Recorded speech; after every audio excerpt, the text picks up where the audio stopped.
नमस्कार दोस्तों, बहुत बहुत स्वागत है आप सभी का आपके अपने चैनल टारगेटेड वन पे। मैं हूं अमृता और स्वागत करती हूं आप सभी का आपकी जूलॉजी की मैराथन क्लास में। और आज की क्लास आप सभी के लिए बहुत ही ज़्यादा बेनिफिशियल होने वाली है, क्योंकि आज की क्लास में हम वो सारे इंपॉर्टेंट क्वेश्चन कवर करेंगे जो आपके एग्जामिनेशन पॉइंट ऑफ व्यू से इंपॉर्टेंट है। इसके साथ ही कमेंट्स में कई सारे जो हमारे यूट्यूब परिवार के सदस्य हैं उन्होंने डिमांड की है कि मैम लोअर बॉटनी के जो सेक्शन है वो लेकर आइए। तो बिल्कुल दोस्तों, लोअर बॉटनी के सेक्शन आपको मिलेंगे हमारी नेक्स्ट वीडियो में, ठीक है। और आज की जूलॉजी की मैराथन क्लास है और आज हम इंपॉर्टेंट क्वेश्चन कवर करेंगे डाइजेशन को लेकर के। तो first of all we will discuss about digestion and absorption, यानी कि हम सबसे पहले पाचन तंत्र के बारे में पढ़ेंगे। पाचन का जो मैकेनिज्म होता है, यानी कि डाइजेशन का मैकेनिज्म, इंपॉर्टेंट एंजाइम्स, हार्मोन्स, जो भी रिलेटेड इंपॉर्टेंट कॉन्सेप्ट है पहले वो जानेंगे। और उसके बाद फिर हम बढ़ेंगे क्वेश्चन आंसर के सेक्शन की तरफ। और ये वो प्रश्न है जो किसी न किसी एग्जामिनेशन में ज़रूर आ चुके हैं। तो आज की वीडियो आप सभी के लिए बहुत ही ज़्यादा हेल्पफुल होने वाली है। इसके साथ ही जो हमारे इसके बाद जितनी भी वीडियोज़ आ रही हैं वो बहुत ही ज़्यादा इंपॉर्टेंट है आपके एग्जामिनेशन पर्पसेस से, चाहे आप जीआईसी में अपीयर हो रहे हो, यूपी टीजीटी में हो रहे हो, यूपी पीजीटी में हो रहे हो, ठीक है, एलटी ग्रेड में अपीयर हो रहे हो। तो ये सभी आपके लिए बहुत ही ज़्यादा इंपॉर्टेंट होने वाली है, ठीक है। तो चलिए टाइम ना वेस्ट करते हुए स्टार्ट करते हैं आज का सबसे पहला कंटेंट, यानी कि कॉन्सेप्ट ऑफ डाइजेशन। तो दोस्तों, आज की मैराथन क्लास हमारी डाइजेस्टिव सिस्टम पे बेस्ड है। उसके बाद जो हमारी सेकेंड पार्ट होगी वो आपकी अलग अलग सिस्टम के बारे में, यानी कि स्केलेटल सिस्टम, नर्वस सिस्टम और सर्कुलेटरी सिस्टम पे बेस्ड आएगी। तो आज ये हमारा पार्ट 1 है सिस्टम्स का। और इसके बाद आपको एक सिक्वेंशियली सिस्टम्स आएंगे, क्योंकि 12 दिन करीब के आपके बचे हुए हैं और इन 12 दिनों में आपको वो सारा एरिया कवर करना है जो आपका छूट गया था, ठीक है। और लगातार हमारी क्लासेस आ रही हैं जिनमें हम अलग अलग टॉपिक्स जो है वो डेली उठा रहे हैं, ठीक है। हमारा नेक्स्ट टॉपिक जो कि एक डिमांडेड कंटेंट है, जिसमें हम डिजीज़ के बारे में, यानी कि लोअर बॉटनी का सेक्शन कवर करेंगे, जिसमें क्लासिफिकेशन होंगे और इनके साथ साथ हम बात करेंगे डिजीज़ और लार्वल फॉर्म्स के बारे में, ठीक है। तो आज का हमारा टॉपिक है डाइजेस्टिव सिस्टम। उसके बाद फिर हम अदर जो सिस्टम है उनके बारे में बात करेंगे। और चलिए स्टार्ट करते हैं फिर आज का टॉपिक डाइजेस्टिव सिस्टम।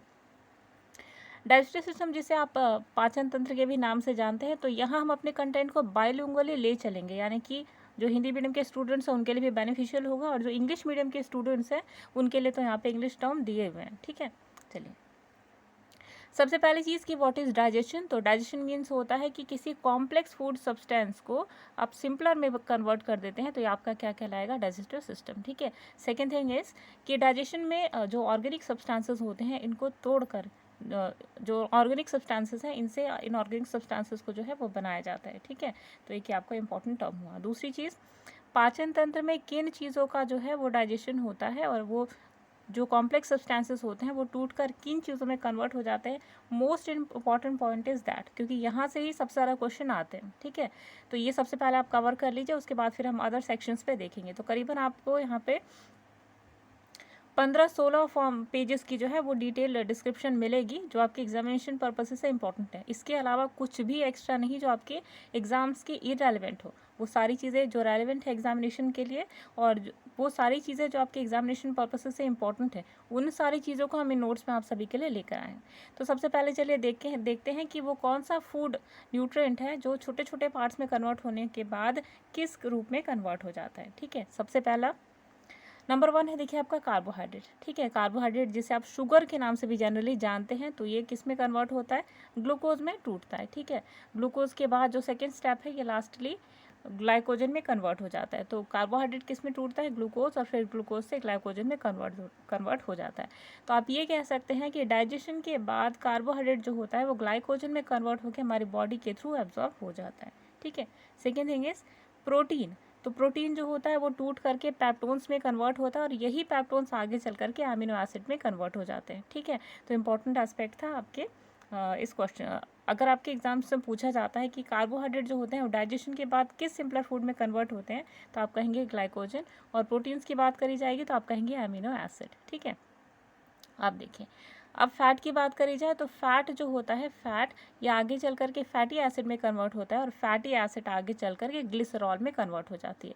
तो एक तरीके से देखा जाए तो कार्बोहाइड्रेट, प्रोटीन और फैट, ठीक है, ये तीनों किसमें सिंपलर फॉर्म में कन्वर्ट होते हैं, ग्लाइकोजन, एमिनो एसिड और ग्लिसरॉल, ठीक है। इतना इंपॉर्टेंट था आप सभी के लिए। अगला देखिए, अब जो एकदम स्टार्टिंग से कि किस तरीके से डाइजेस्टिव सिस्टम स्टार्ट होता है, कौन कौन से प्रोसेसेस, कौन कौन से ऑर्गन्स होते हैं, इन सभी के बारे में हम आगे चल करके डिस्कस। तो आपका ये जो पाचन तंत्र है ये 2 भाग में विभाजित है, यानी कि आप अपने पाचन तंत्र को बेसिकली 2 पार्ट्स में डिवाइडेड देखते हैं। सबसे पहला जो इसका पार्ट है वो है आहार नाल, यानी कि एलिमेंट्री कैनाल, जिसके बारे में हम अभी चर्चा करेंगे। और उसके बाद है आपका एक्सोक्राइन ग्लैंड, यानी कि पाचन ग्रंथियाँ। आहार नाल क्या है आपका, ये वो पैसेज है, वो रास्ता है जिससे आपका फूड मटेरियल होकर के गुजरता है, और छोटे छोटे स्टेप्स में किस तरीके से इसमें डाइजेशन होती है, इस डाइजेशन में हेल्प करते हैं ये आपके एक्सोक्राइन ग्लैंड्स, यानी कि पाचन ग्रंथियाँ। ठीक है, चलिए अब एक एक करके सबके बारे में बात करते हैं। तो पहले देखिए एलिमेंट्री कैनाल जो है आपकी, उसके अंदर जो आपकी एलिमेंट्री कैनाल है यानी कि आहार नाल, इसमें कौन कौन से ऑर्गन्स आते हैं पहले ये देख लीजिए। तो सबसे पहले आपका है माउथ। ठीक है, माउथ जिसे आप बक्कल कैविटी के नाम से भी जानते हैं।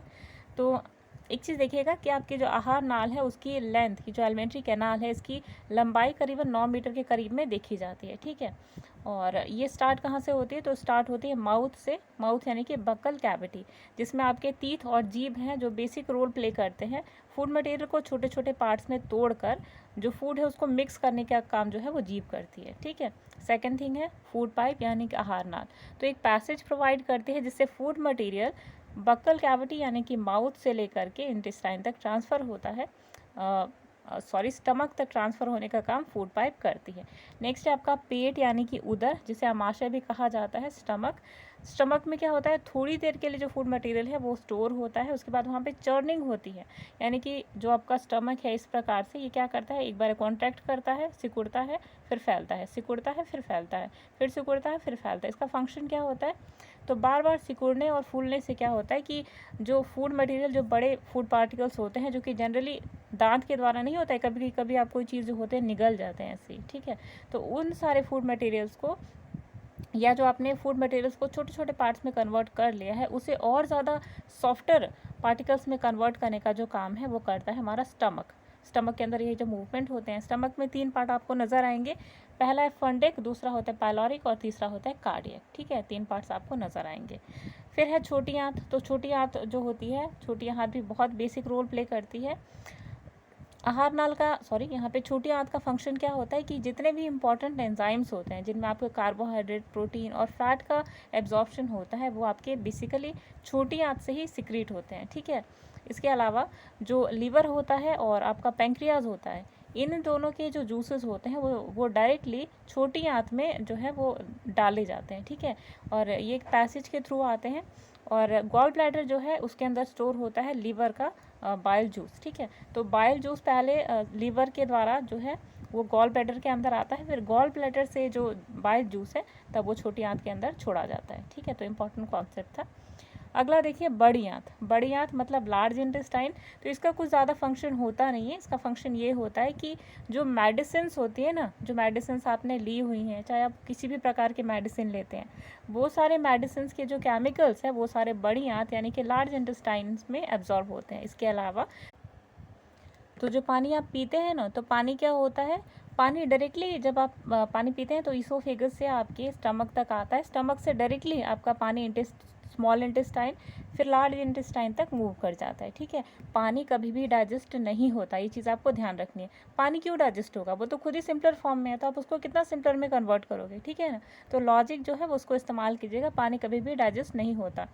एक चीज़ और, जब डाइजेस्ट नहीं होता तो उसको डाइजेशन में टाइम भी नहीं लगता। दैट मीन्स कि डायरेक्टली जो पानी है वो आपकी ईसोफेगस से स्टमक से इंटेस्टाइन और इंटेस्टाइन से लेकर के लार्ज इंटेस्टाइन में पहुंच जाता है। ठीक है, तो बड़े इंटेस्टाइन का जो होता है वो बेसिक 2 फंक्शंस होते हैं। इसके अलावा एक और आपका एक बैक्टीरिया होता है जिसका नाम होता है एस्चेरिचिया कोलाई। ठीक है, तो ये आपके कहाँ रहता है, तो ये भी आपको एक इम्पॉर्टेंट क्वेश्चन है आप सभी के लिए, इसका आंसर आप लोग देंगे।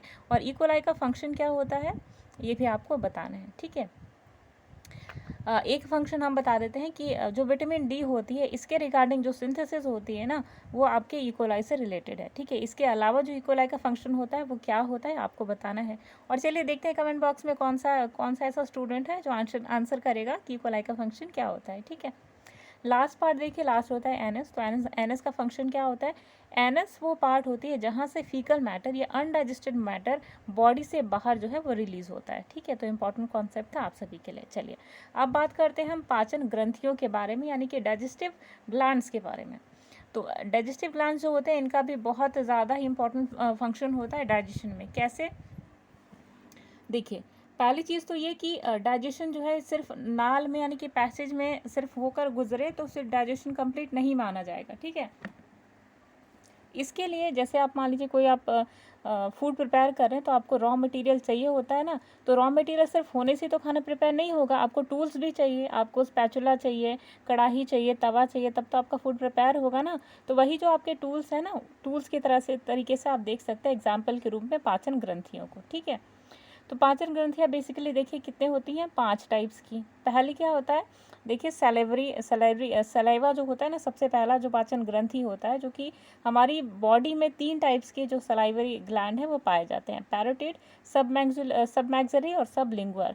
3 टाइप की। ठीक है, पैरोटिड कहाँ होता है? ये जो आपका फारिंक्स है इसके जस्ट ऊपर। ठीक है, सबलिंगुअल और सबमैक्सिलरी जो होते हैं वो तीत के आसपास पाए जाते हैं। ठीक है, दूसरी चीज़ गैस्ट्रिक ग्लैंड।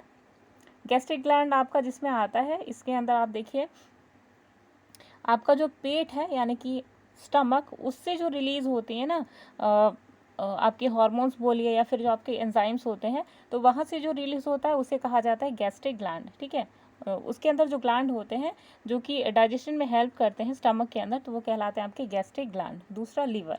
तो लीवर भी एक इम्पॉर्टेंट रोल प्ले करता है डाइजेशन में, बहुत ही ज़्यादा इंपॉर्टेंट रोल प्ले करता है। ठीक है, ज़्यादातर अगर आप देखें तो फंक्शन लीवर और अग्नाशय यानी कि पैंक्रियाज का देखा जाता है। ठीक है, अच्छा अब देखिए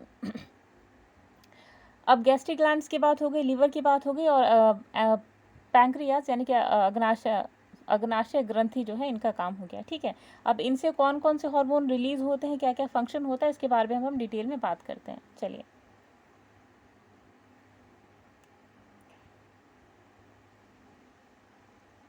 तो सबसे पहले हम एक एक करके आहार नाल यानी कि जो हमारी एलिमेंट्री कैनाल है इसके एक एक पार्ट के ऊपर डिस्कशन करना स्टार्ट करते हैं। ठीक है, फिर हम आएंगे गैस्ट्रिक ग्लैंड्स की तरफ यानी कि पाचन ग्रंथियों की तरफ। ठीक है, तो सबसे पहले जो हमारी एलिमेंट्री कैनाल है वो स्टार्ट होती है माउथ से।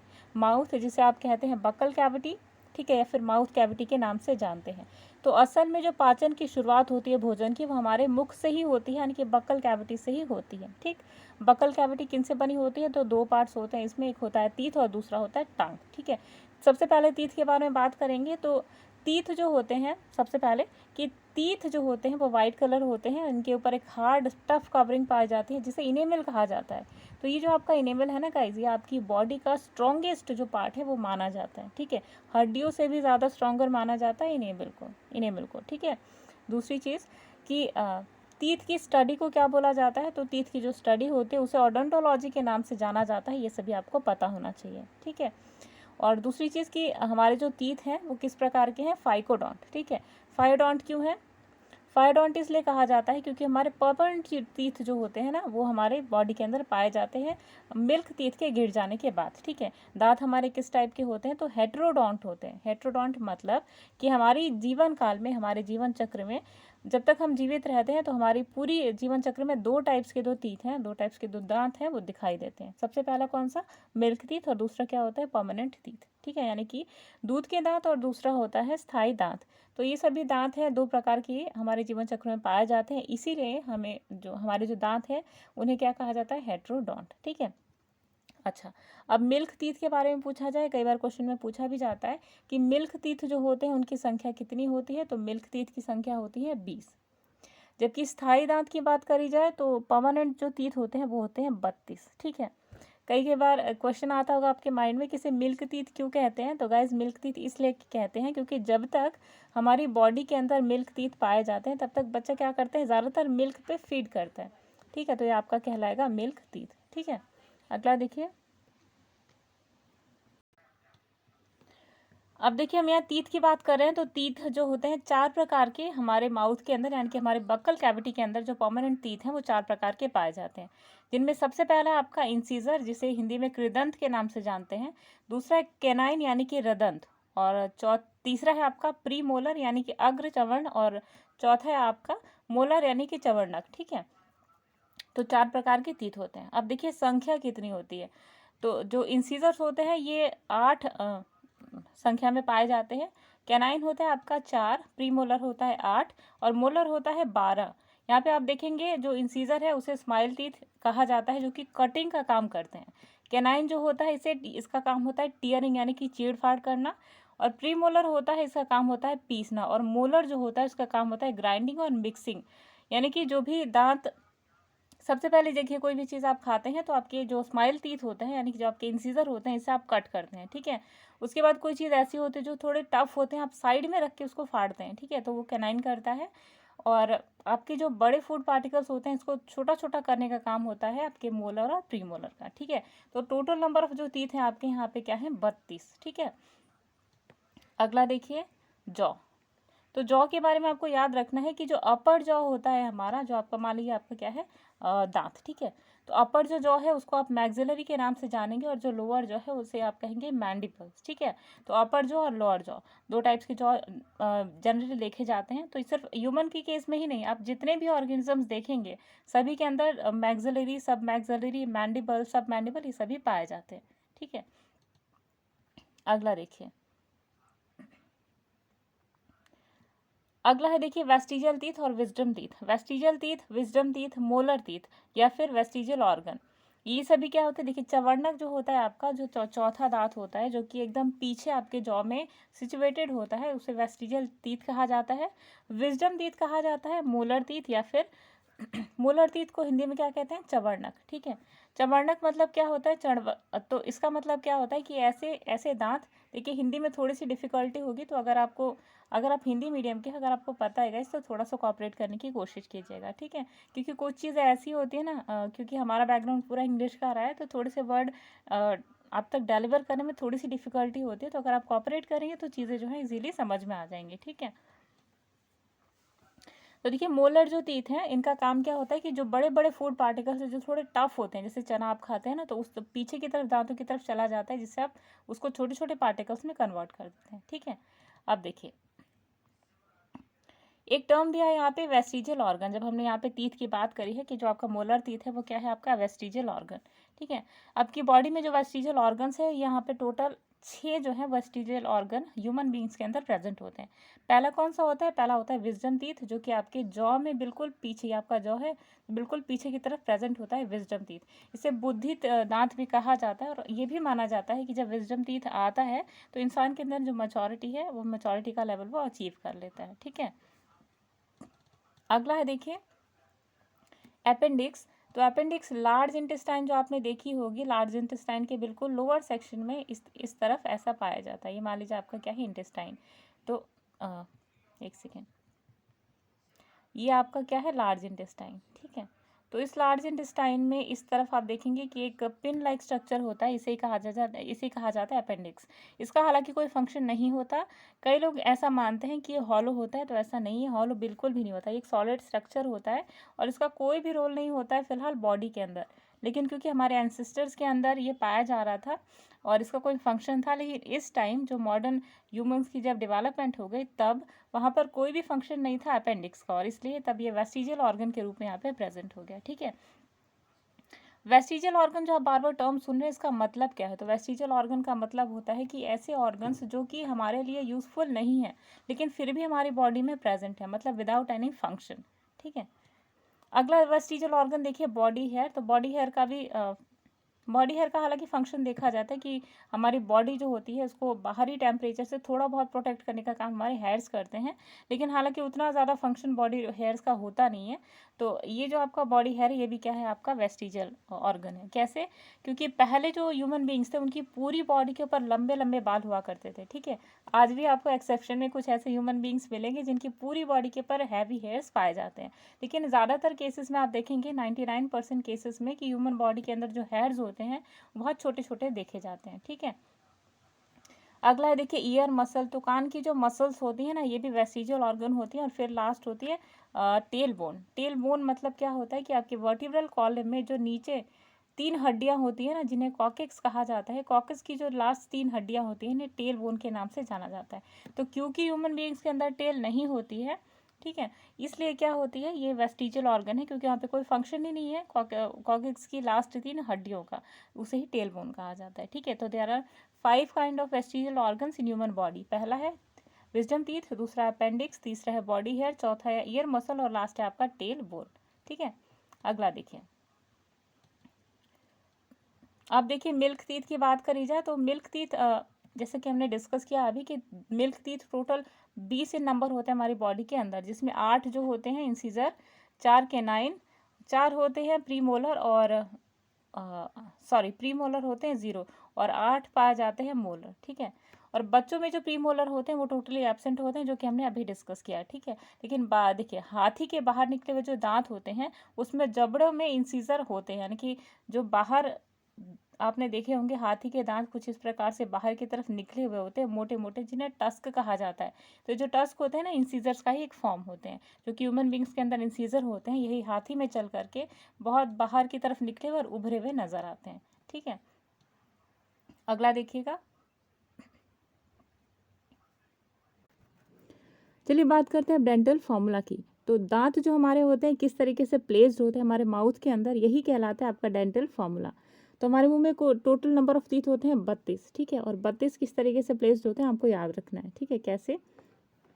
ये जो आप यहाँ पे टीथ देख रहे हैं, जैसे आपको पता है इंसीजर 8 होते हैं। ठीक है, तो अब देखिए अपर जॉ और लोअर जॉ। ठीक है, आपको एक चीज़ तो पता होगा, मान लीजिए आपके टीथ हैं। ठीक है, आपकी ये बक्कल कैविटी है, तो इस तरीके से आपके दांत हैं, ये ऊपर के दांत है और ये नीचे के दांत। ठीक है, इस प्रकार से। अब देखिए ऊपर जो टीथ है, ठीक, इसको अगर आप बीच से इस तरीके से डिवाइड करेंगे तो जितने टीथ यहाँ पे हैं इतने टीथ यहाँ पे भी प्रेजेंट होंगे, जितने यहाँ पे दांत है उतने भी यहाँ पे प्रेजेंट होंगे। तो इस तरीके से दांतों को कुल 4 भागों में आपने यहाँ पे डिवाइड कर लिया। ठीक है, अब 4 भागों में डिवाइड किया तो आपके जो दांत है यहाँ पे, इनको आपको 4 से टोटल डिवाइड करना है। तो देखिए 4 से जब आप डिवाइड करेंगे तो कितना हो जाएगा, देखिए 2 दांत यहाँ पे, 2 यहाँ पे इंसीजर्स। ठीक है, फिर यहाँ पे इंसीजर, फिर यहाँ पे इंसीजर, इस तरीके से टोटल 4 पार्ट्स में आपने डिवाइड कर लिया। तब जो डेंटल फॉर्मूला बनता है आपका, वो बनता है 2 1 2 3। ठीक है, तो इसको आप कैसे लिखेंगे, 2 1 2 3 अपॉन 2 1 2 3। तो ये होता है डेंटल फॉर्मूला। ठीक है, डेंटल फॉर्मूला क्या है, 2 1 2 3 2 1 2 3। तो इसको आप इस फॉर्म में लिखेंगे 2 1 2 3 अपॉन 2 1 2 3। तो ये होता है आपका डेंटल फॉर्मूला। चलिए अब मिल्क टीथ की बात करते हैं। तो बच्चों में जो डेंटल फॉर्मूला देखा जाता है छोटे बच्चों में, वो होता है 2 1 0 2। ठीक है, तो हमें इस कंटेंट को शॉर्ट में ख़त्म करना है, इंपॉर्टेंट एस्पेक्ट देखना है, इसलिए हम इसको इतनी डिटेल में यहाँ पे डिस्कस नहीं करते हैं। चलिए अब दांतों के पीएच की बात करते हैं। तो दांतों का पीएच होता है 5.5 के करीब में, यानी कि जो टीथ होते हैं हमारे वो एसिडिक फॉर्म में होते हैं। ठीक है, टूथपेस्ट जो होता है हमारा वो बेसिक होता है, ताकि हमारे दांतों को सड़ने से बचाया जा सके और हमारे मुंह का जो एटमॉस्फेयर है वो न्यूट्रलाइज किया जा सके, इसलिए टूथपेस्ट हमेशा बेसिक होता है। तो टूथपेस्ट का कितना पीएच होता है, 8.9। ठीक है, दांतों को सड़ने से बचाने के लिए जब दांत सड़ने लगते हैं, जैसे कि दांतों में पायरिया हो जाता है, ठीक है, और एंटीमीवा जिंजिवालिस जो होता है, इस टाइप की जो सड़ने वाली जो डिजीज होती हैं दांतों की, उसके लिए रिस्पॉन्सिबल होता है, हमने ऑलरेडी डिस्कस किया हुआ है। ठीक है, तो दांतों को सड़ने में जो पीएच मान हो जाता है, जब दांत सड़ जाते हैं तो जो पीएच होता है वो 4 to 4.5 में के करीब में आप देखते हैं। ठीक है, जीभ देखिए, तो जीभ का जो पीएच होता है वो होता है 6.8। ठीक है, जीभ का पीएच नहीं, अगर देखें तो ये बेसिकली सलाइवा का, यानी जो लार होता है उसका पीएच होता है, तो 6.8 में के करीब में देखा जाता है। ठीक है, अब देखिए इनेमल जो होता है वो hardest and strongest part of body होता है, ये आपको पता है और हमने अभी डिस्कस भी किया था। ठीक है, अब देखिए स्ट्रक्चर ऑफ टीथ। तो टीथ का जो स्ट्रक्चर होता है, तो दांत जो होते हैं हमारे क्या होते हैं, थीकोडॉन्ट, यानी कि 2 टाइप्स की टीथ हमारी पूरी लाइफ साइकिल में पाए जाते हैं। तो हेट्रोडॉन्ट हुआ, थीकोडॉन्ट मतलब कि अलग अलग प्रकार के चारों जो दांत हैं वो प्रेजेंट होते हैं, तो थीकोडॉन्ट हुआ। फाइकोडॉन्ट हुआ, सॉरी फाइकोडॉन्ट, थीकोडॉन्ट नहीं। ठीक है, तो ये है हमारे दांतों का स्ट्रक्चर। पहले दांत इस प्रकार से कुछ प्रेजेंट होते हैं। ठीक है, ये होता है हार्डेस्ट मटेरियल, जिसे कहा जाता है इनेबल। ठीक है, ये है आसपास में मसूड़े, ये जो आपका हिस्सा दिखाई दे रहा है इसे क्राउन कहा जाता है, और इसके नीचे जो मस्कुलर एरिया है ना, जहाँ पे गम आपका प्रेजेंट होता है, इसे कहा जाता है पल्प। ठीक है, क्राउन को आप डेटाइन के नाम से भी जानते हैं, और इसके अंदर छोटी छोटी जो वेन्स और आर्टरीज होती हैं वो प्रेजेंट, नर्व्स होती हैं जो कि प्रेजेंट होती हैं, जो कि ब्लड सप्लाई करती हैं टीथ को। ठीक है, दांतों के अंदर जो आप वाइट कलर का सेगमेंट देखते हैं, ये कैल्शियम कार्बोनेट और फॉस्फेट के द्वारा बना हुआ होता है, ठीक है, जिसे आप इनेमल कहते हैं ना, वो कैल्शियम कार्बोनेट और फॉस्फेट के द्वारा बना हुआ होता है, और पानी इसमें 0% पाया जाता है, इसलिए इस आपका स्ट्रॉन्गेस्ट मटेरियल माना जाता है, ठीक है। तो मसूड़ों में देखिए, जो मसूड़े होते हैं उनमें मांसपेशियां होती है, लेकिन दांतों में नहीं पाई जाती। हाँ, दांतों की जो अंदर की कैविटी होती है उसके अंदर आपने मसूड़ा देखा होगा, जिससे ये अटैच्ड होते हैं टीथ हमारे, ठीक है। अगला देखिए, अगला है देखिए रूट कैनाल। तो रूट कैनाल ट्रीटमेंट, जिसे RCT कहा जाता है, ठीक है।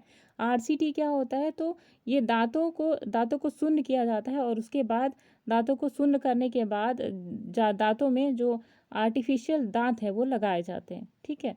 तो RTC कहा जाता है रूट कैनाल ट्रीटमेंट को। एक इम्पॉर्टेंट टर्म है, आपके PGT और GIC और LT ग्रेड के लिए बेहद ही इंपॉर्टेंट है। हो सकता है आपकी TGT में भी आए, लेकिन बहुत मुश्किल है। लेकिन हाई जो टफ लेवल के जो क्वेश्चन हैं, जिनमें आपका GIC LT ग्रेड और आपका PGT आता है, तो यहाँ पे आप RCT जो टेक्निक है वो देख सकते हैं। अच्छा, दांतों को शून्य करने के लिए जिस गैस का यूज़ किया जाता है, तो होती है नाइट्रस ऑक्साइड, ठीक है। तो नाइट्रस ऑक्साइड का जो इंजेक्शन है लिक्विड फॉर्म में, वो दांतों के अंदर, मसूड़ के अंदर लगाया जाता है, ताकि दांत जो है वो शून्य हो जाए, ठीक है। आर्टिफिशियल टीथ किसके बनाए जाते हैं, ये भी कई बार क्वेश्चन पूछा जा चुका है आपकी PGT के एग्जामिनेशंस में, और आपके रेलवे के एग्जामिनेशन में भी पूछा जा चुका है, UPSSC में भी, कि आर्टिफिशियल जो टीथ हैं वो किससे बनाए जाते हैं। तो ZNO यानी कि जिंक ऑक्साइड से जो है वो बनाए जाते हैं आर्टिफिशियल टीथ। अब देखिए, जीभ की बात करते हैं। तो जीभ, जिसे टंग या फिर जीभा भी कहते हैं, तो जीभ एक मस्कुलर ऑर्गन है, और जीभ क्या करती है? फूड को मिक्स करने का काम करती है। और जीभ जो होती है वो थ्रोट यानी कि जो गर्दन होती है वहाँ पे प्रेजेंट होती है। और हाइयोइड बोन जो होती है, टर्म बेसिकली इसको याद रखिएगा, आपके TGT के एग्जामिनेशन के लिए बहुत ही इंपॉर्टेंट है। हाइयोइड बोन वो बोन है जो कि हमारे जीभ को पकड़ के रखने का काम करती है, ठीक है। दूसरा देखिए, सेंसरी ऑर्गन, संवेदी अंग। तो जीभ जो होती है वो क्या होती है? एक प्रकार की संवेदी अंग होती है, और स्वाद लेने की जो शाखाएं होती हैं, करीबन 4 या 5 डॉट्स, बड़े बड़े डॉट्स जो होते हैं, या फिर आपके टेस्ट बड्स होते हैं जो आपकी जीभ पे पाए जाते हैं, ठीक है। कैसे कैसे पाए जाते हैं देखिए, तो सबसे बाद में आपको स्वाद आता है प्याज लहसुन की जो झनझनाहट है वो आपको बिल्कुल पोस्टीरियर पार्ट में नज़र आएगी आपके जीभ की। उसके बाद फिर कड़वा, फिर खट्टा, उसके बाद फिर नमकीन जो स्वाद है वो आता है जीभ पे, ठीक है। स्मेल, सल्फर की जो स्मेल है उसके कारण जो होती है आपको लहसुन प्याज की जो स्मेल है वो आती है। कहाँ पे आती है? बिल्कुल पोस्टीरियर सेक्शन में, ठीक है। अच्छा, सबसे मीठा जो टेस्ट है वो सबसे पहले आता है जीभ में, यानी कि बिल्कुल एंटीरियर सेक्शन में आप देखेंगे मिठास का स्वाद, ठीक है। अगला देखिए, अब बात करते हैं सैलिवरी ग्लैंड की। तो there are 3 kind of salivary gland in human body. सबसे पहला है आपकी बकल कैविटी का सबसे पहला जो सैलिवरी ग्लैंड है वो होता है पैरोटिड ग्लैंड, जो कि कानों के पास प्रेजेंट होता है। दूसरा है सबलिंगुअल, जो कि टंग के नीचे पाया जाता है। तीसरा है सब मैंडिबल, ठीक है, सब मैंडिबुलर, तो ये जबड़े के नीचे पाया जाता है। यही तीनों इंपॉर्टेंट सैलिवरी ग्लैंड है हमारी बॉडी के अंदर, यानी हमारी बक्कल कैविटी के अंदर। अब देखिए, किसकी बात करते हैं? सलाइवा की। तो सलाइवा जो होता है उसमें 95% वाटर होता है और एंजाइम्स होते हैं, ठीक है। एंजाइम कितना होता है? 5% इसमें एंजाइम्स पाए जाते हैं। एक इम्पॉर्टेंट एंजाइम का नाम जान लीजिए, लाइसोजाइम। लाइसोजाइम वो एंजाइम होता है जो कि गलती से अगर हमारी बॉडी में कोई माइक्रो ऑर्गेनिज्म चला गया, ठीक है, तो उनको किल करने का जो काम है वो लाइसोजाइम करता है, ठीक है। दूसरी चीज़ है यहाँ पे कि आपने कई बार देखा होगा कि हम कोई भी चीज़, जो मीठी चीज़ें खाते हैं, तो सबसे पहले उसका हमारे टेस्ट आता है जो हमारी जीभ पर, क्योंकि सबसे पहले वही हमारी बॉडी के एंटीरियर सेक्शन पे महसूस होता है, ठीक है। तो जो हमारी लार होती है उसमें कुछ एंजाइम्स पाए जाते हैं, जिनमें आपका सलिवरी अल्फामाइलेज जिसे आप टाइलिन कहते हैं, लाइसोजाइम भी पाया जाता है। और एक चीज़ देखिएगा कि जितने भी खिलाड़ी होते हैं वो बहुत ज़्यादा अमाउंट में जो है ग्लूकोज लेते हैं, कार्बोहाइड्रेट लेते हैं। ऐसा इसलिए क्योंकि बहुत ही ज़्यादा एनर्जी जो है वो डायरेक्टली देती है। डायरेक्टली मतलब कि कार्बोहाइड्रेट का एब्जॉर्प्शन आपके माउथ यानी कि बक्कल कैविटी से स्टार्ट हो जाता है। तो कार्बोहाइड्रेट को ग्लूकोज का जो है वो 70% तक जो है वो बदल देता है, ठीक है। इसीलिए जो ग्लूकोज है वही डायरेक्टली लिया जाता है बॉडी में, ठीक है।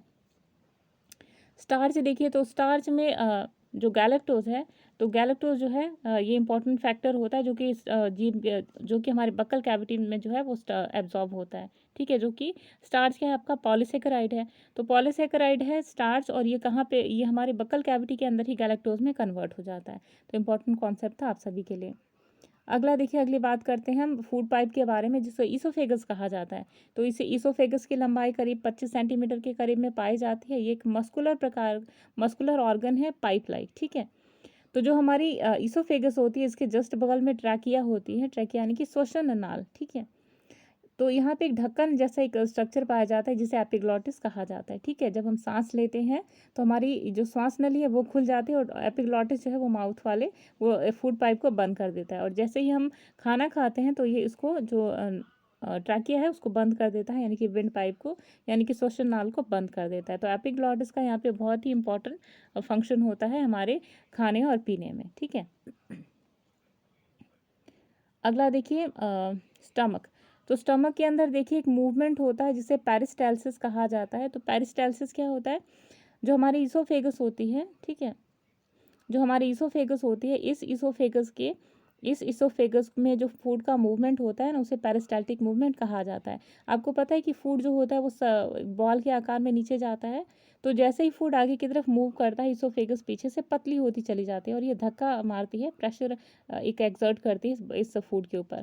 तो ये जो फूड आप देख रहे हैं सर्कुलर फॉर्म में, इसे बोलस कहा जाता है, ठीक है। और ये जो पेरिस्टाल्टिक मूवमेंट है, इसे क्रमाकुचन के नाम से भी जाना जाता है, ठीक है। तो इम्पॉर्टेंट टर्म था आप सभी के लिए।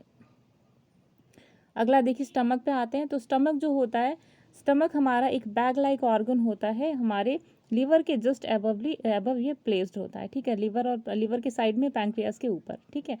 अब देखिए, खाना जो होता है करीबन 2 से 3 घंटे तक इसके अंदर रहता है, पेट के अंदर, और ये इसी के अंदर ये इस प्रकार का कॉन्ट्रैक्शन और रिलैक्सेशन का जो मूवमेंट है वो शो करता है, ठीक है।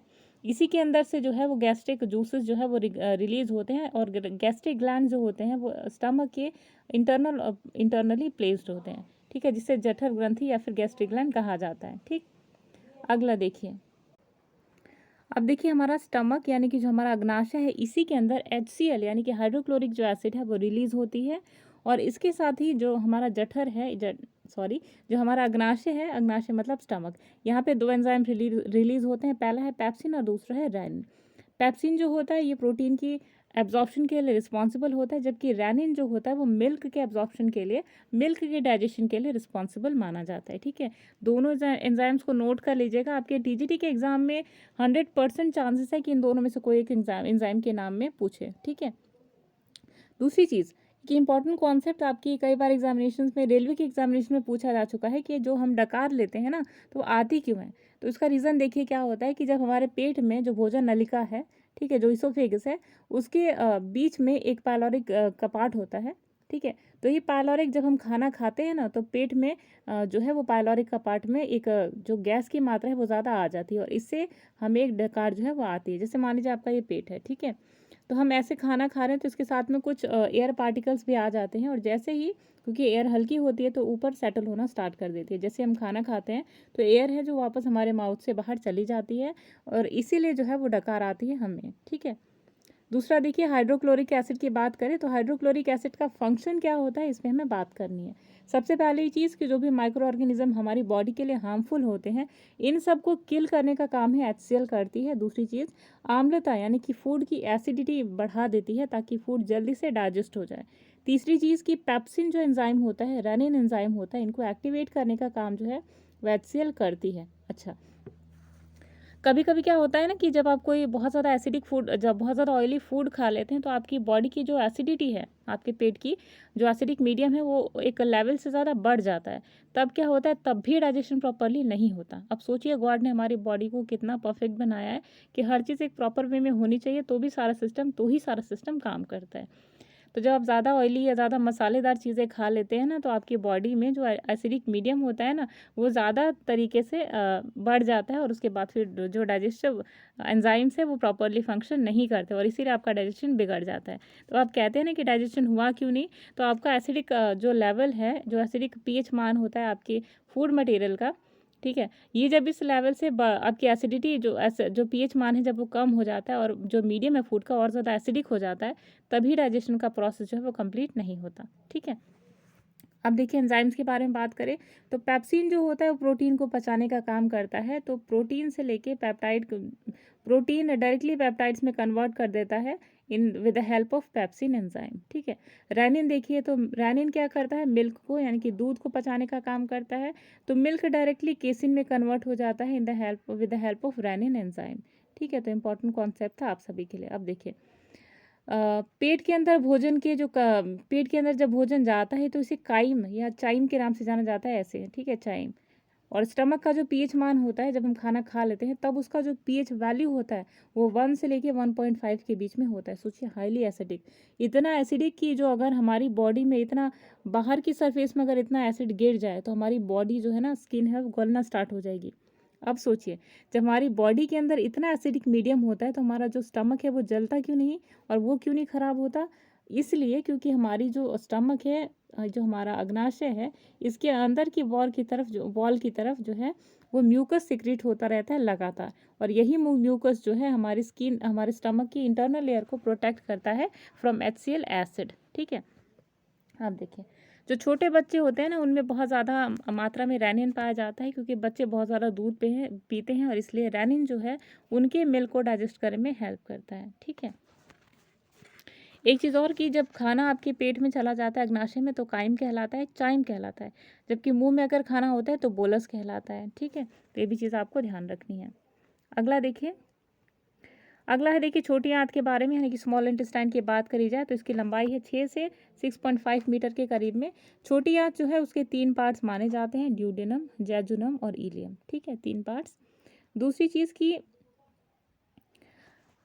जो काइम होता है, जो फूड मटेरियल होता है, वो देखिए यहाँ से ट्रैवल करता है धीरे धीरे ड्यूडेनम से फिर ट्रैवल करता है जेजुनम में और जेजुनम के बाद फिर इलियम में, कुछ इस प्रकार से ट्रैवल करता है। ठीक है, और यहाँ पे जब देखेंगे जो लीवर है वो अपना बाइल जूस कहाँ पे एक्सक्रीट करता है, लीवर जूस कहाँ पे रिलीज़ करता है, एक्सक्रीट नहीं रिलीज़ करता है, तो वो रिलीज़ करता है ड्यूडेनम के एरिया में। जैसे ही स्टमक से खाना डायरेक्टली स्मॉल इंटेस्टाइन में एंटर करता है ना, तो वहाँ पर जो है ड्यूडेनम के अंदर रिलीज़ होता है आपका बाइल जूस। ठीक है, तो इम्पॉर्टेंट कॉन्सेप्ट था।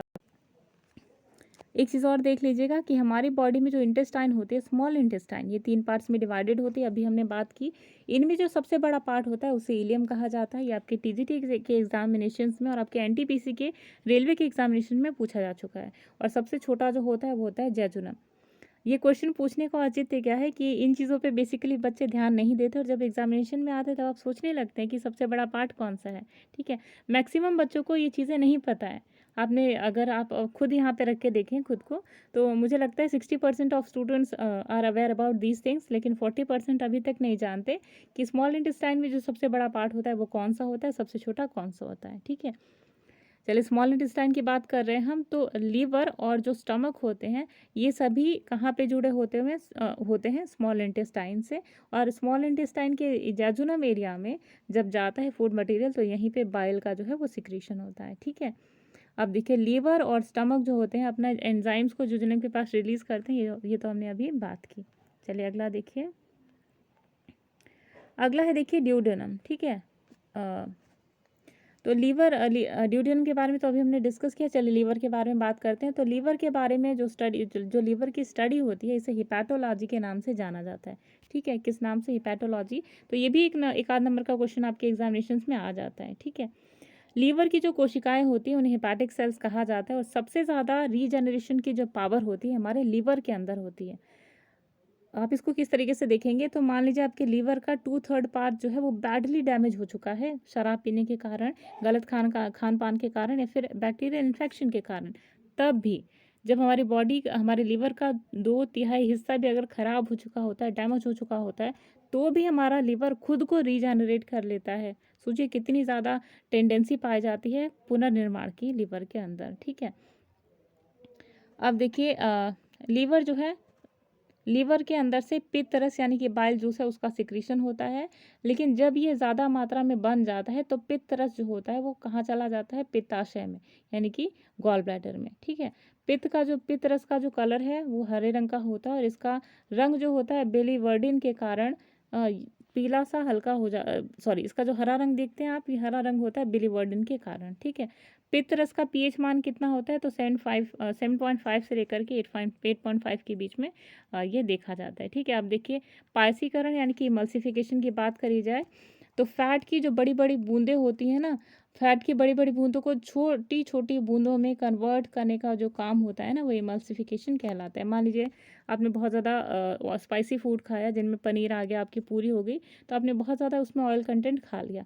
अब क्योंकि वो बड़े बड़े मात्रा में आपकी बॉडी के, क्योंकि तेल तो डाइजेस्ट ऐसे नहीं होगा ना, तो उसको छोटे छोटे पार्टिकल्स में कन्वर्ट करने का जो काम है, इसे ही इमल्सिफिकेशन कहा जाता है। ठीक है, दूसरी चीज़ कि अगर पित्ताशय से पित्त को निकाल दिया जाए तो पित्त रस अगर नहीं बनेगा तो फैट शरीर में ही आकर चिपक जाएगी। ठीक है, और ये कोलेस्ट्रॉल का एक रूप ले लेगी। इसीलिए घोड़े के अंदर देखिए ये जो पित्त रस है वो नहीं पाया जाता, पित्ताशय पाया ही नहीं जाता है। ठीक है, तो इम्पॉर्टेंट कॉन्सेप्ट था आप सभी के लिए। अगला देखिए, अगला है अग्नाशय यानी कि पैंक्रियाज की बात करी जाए तो पैंक्रियाज एक पत्तीनुमा संरचना होती है और अग्नाशय की खोज यानी कि पैंक्रियाज की खोज की थी लैंगरहैंस ने। बहुत इंपॉर्टेंट क्वेश्चन है, 1 नंबर का क्वेश्चन आपके टीजीटी एग्जामिनेशन में यहाँ से आ सकता है। ठीक है, अग्नाशय यानी कि जो पैंक्रियाज होता है, ये 3 टाइप के इसके अंदर फंक्शंस होते हैं। पहला ये जूस सिक्रीट करता है, दूसरा एंजाइम सिक्रीट करता है और तीसरा हार्मोन सिक्रीट करता है, और इसे मिक्स्ड ग्लैंड के रूप में भी जाना जाता है। यानी कि एक तरीके से एक्सोक्राइन ग्लैंड भी है, इंडोक्राइन ग्लैंड भी है। ठीक है, क्या है ये? Mixed gland. जूस, पित्ताशय और हार्मोन सब, सॉरी, जूस, एंजाइम और हार्मोन सबका सिक्रीशन कहाँ से होता है?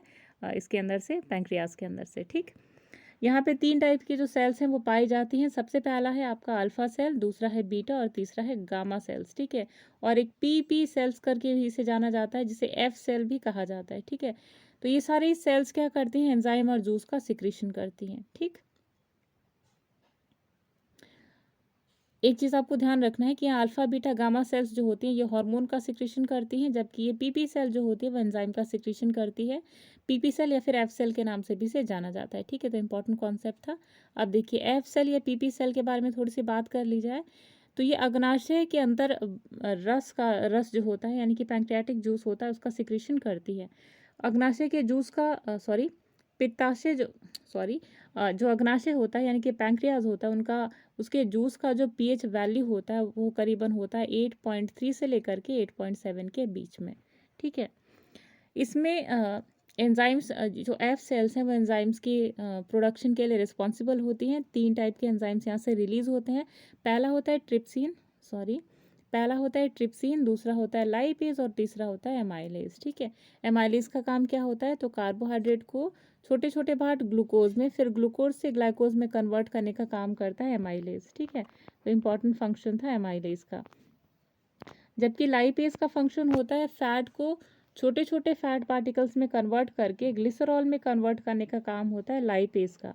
जबकि ट्रिप्सिन का काम क्या होता है? प्रोटीन से पेप्टोन्स में कन्वर्ट करना, पेप्टोन से अमीनो एसिड में कन्वर्ट करने का काम होता है ट्रिप्सिन का। ये सभी कहाँ से रिलीज होते हैं? तो पैंक्रियाज से रिलीज होते हैं। ठीक, अब देखिए जेजुनम की बात करी जाए तो जेजुनम जो होता है, जेजुनम वाले भाग को ना तो भोजन का पचाने का काम होता है और ना ही इसमें अवशोषण होता है, ना एब्जॉर्प्शन होता है, ना डाइजेशन होता है। तो इसका काम क्या होता है? भोजन को पैसेज प्रोवाइड करना, यानी कि खाने को इलियम भाग में भेजने का काम जो होता है वो जेजुनम का होता है। ठीक है, अब देखिए इलियम की बात करते हैं तो भोजन का जो अवशोषण होता है, एब्जॉर्प्शन होता है, इसी में होता है, और छोटी आंत का जो सबसे बड़ा भाग होता है वो इलियम ही माना जाता है। ठीक है, अब देखिए विलाई जो स्ट्रक्चर है वो कहाँ पे पाया जाता है? तो जो इंटेस्टाइन होती है इसके अंदर की वॉल की तरफ छोटे छोटे ऐसे फोल्डेड स्ट्रक्चर पाए जाते हैं जिन्हें विलाई कहा जाता है। ठीक है, इनमें ब्लड कैपिलरीज होती हैं और इनका इनका ये क्या करती हैं? सरफेस एरिया देखिए बढ़ाने का काम करते हैं, यानी जो भी फूड मटेरियल हम खाते हैं तो उनको एक सरफेस एरिया प्रोवाइड होता है जहाँ पे बहुत ज़्यादा तेज़ गति से एब्जॉर्प्शन कर सकते हैं। ठीक है, तो ये लार्ज इंटेस्टाइन, स्मॉल इंटेस्टाइन सभी में बेसिकली पाया जाता है। अब देखिए, अब हम बात करते हैं लार्ज इंटेस्टाइन के बारे में। तो लार्ज इंटेस्टाइन के अंदर भी आपको 3 पार्ट नजर आएगा। पहला है कोलॉन, दूसरा है सीकम और तीसरा होता है रेक्टम। 3 पार्ट होते हैं। सबसे नियरेस्ट जो पार्ट होता है स्मॉल इंटेस्टाइन के वो होता है कोलॉन। उसके बाद क्या होता है? सीकम, और लास्ट जो एरिया होता है जो एनस के पास होता है उसे रेक्टम कहा जाता है। ठीक है, तो जानवर जब घास फूस या जो भी कुछ खाते हैं तो उसे उसे पचाने का जो काम है और पचाने का और उसको डाइजेस्ट करने का काम है वो क्या करता है, अपेंडिक्स करता है। लेकिन ह्यूमन बींग्स के अंदर इसका कोई भी फंक्शन नहीं होता, ठीक है। तो एक वेस्टिजियल ऑर्गन होता है हम ह्यूमन बींग्स के अंदर, ठीक है। अब देखिए जो हमारे इंटेस्टाइन है, अभी हमने बात की कि 3 पार्ट्स में डिवाइडेड है, सीकम, कोलोन और रेक्टम।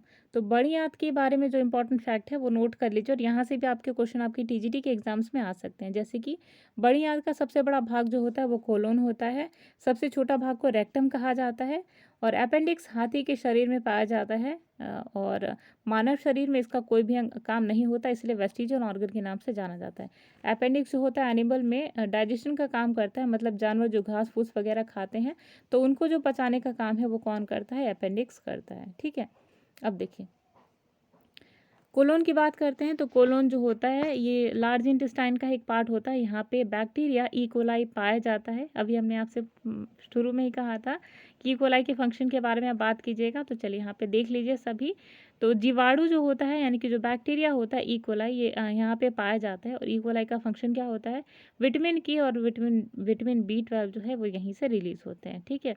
मतलब बॉडी के अंदर जो कन्वर्जन है वो यहाँ पे आपको जीवाणु ई कोलाई के द्वारा होता है, ठीक है। खाना पचाने का काम, खाना ऑलरेडी पच चुका होता है स्मॉल इंटेस्टाइन के अंदर, लेकिन ये पानी अब्जॉर्ब करने का काम करता है। इसके अलावा वेस्ट फूड मटेरियल जो है वो यहीं पर स्टोर होता है, जब तक कि एक जो मूवमेंट है उस लार्ज इंटेस्टाइन के अंदर वो क्रिएट नहीं होती और फिकल मैटर बाहर नहीं आता, तब तक कि उसके अंदर स्टोर रहता है, ठीक है। दूसरी चीज़ की जो कोलन होता है उसके अंदर पानी का अवशोषण सबसे ज़्यादा पाया जाता है, ठीक है। तो इम्पॉर्टेंट एस्पेक्ट था आपके पाचन तंत्र का यानी कि डाइजेस्टिव सिस्टम का। तो आज की मैराथन की क्लास में हमने डाइजेस्टिव सिस्टम के बारे में क्वेश्चन डिस्कस किए, और अब हम क्वेश्चन नहीं, हमने कॉन्सेप्ट डिस्कस किया। इसके बाद हम वो सारे इंपॉर्टेंट क्वेश्चन के ऊपर डिस्कशन करेंगे जो आपके पिछले किसी भी एग्जामिनेशंस में आ चुके हैं, जैसे कि आपका GIC LT ग्रेड, ठीक है, TGT PGT बायोलॉजी CPMT। तो उन सारे क्वेश्चन को अब हम आपके सेकंड सेक्शन में लेकर आते हैं। तो चलिए बढ़ते हैं अपने क्वेश्चन आंसर के सेक्शन की तरफ। तो दोस्तों आज की मैराथन या फिर आज की मास्टर क्लास जो है डाइजेशन पे बेस्ड थी, और आज हम सबसे पहले क्वेश्चन लेकर आए हैं आप सभी के सामने डाइजेशन पे बेस्ड, जो किसी न किसी एग्जामिनेशंस में आ चुके हैं। तो आज की सीरीज़ का डाइजेशन का सबसे पहला क्वेश्चन है, substance that can be absorbed without digestion are, यानी कि पाचन के बिना भी कोई ऐसी वस्तु है जो कि प्रचुप यानी कि एब्जॉर्ब हो सकती है। तो ऐसी कौन सी चीज़ है जो आपको बताना है। तो चारों ऑप्शन देखिए आपकी स्क्रीन पे। ऑप्शन नंबर 1 है मिनरल, ऑप्शन नंबर B है प्रोटीन, ऑप्शन नंबर C है कार्बोहाइड्रेट, और ऑप्शन नंबर D है आपका vitamin.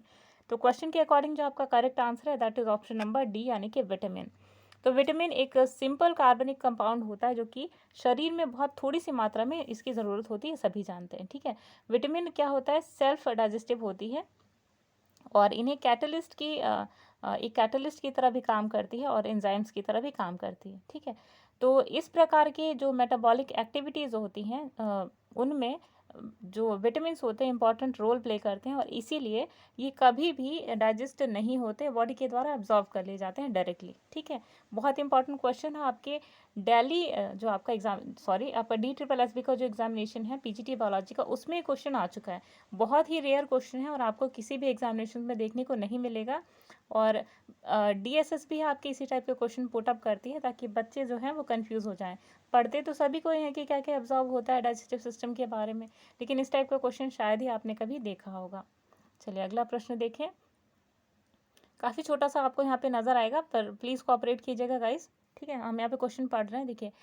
Saliva act as lubricant, the pH of human saliva is 3.4, and तीसरा जो स्टेटमेंट है, salivary amylase frees sugar from starch molecules. Fourth है आपका, some drugs and ions are excreted in saliva. अब देखिए ये चारों स्टेटमेंट आपने पढ़ ली, अब आपको ये बताना है कि इन चारों में से कौन सा जो स्टेटमेंट है वो सही है। अब हिंदी में इसे एक बार देख लीजिएगा। हिंदी में है पहला स्टेटमेंट, लार स्नेह की तरह काम करता है। बी है, मानव लार का जो pH है वो 3.4 होता है।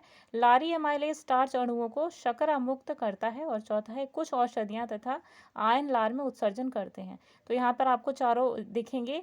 ऑप्शन नंबर 1 है आपका 1 और 2 are correct. Option number B है 1, 2 and 3 are correct. Option number C है ओनली 3 एंड 4 आर करेक्ट। और ऑप्शन नंबर D है 1 एंड 4 आर करेक्ट।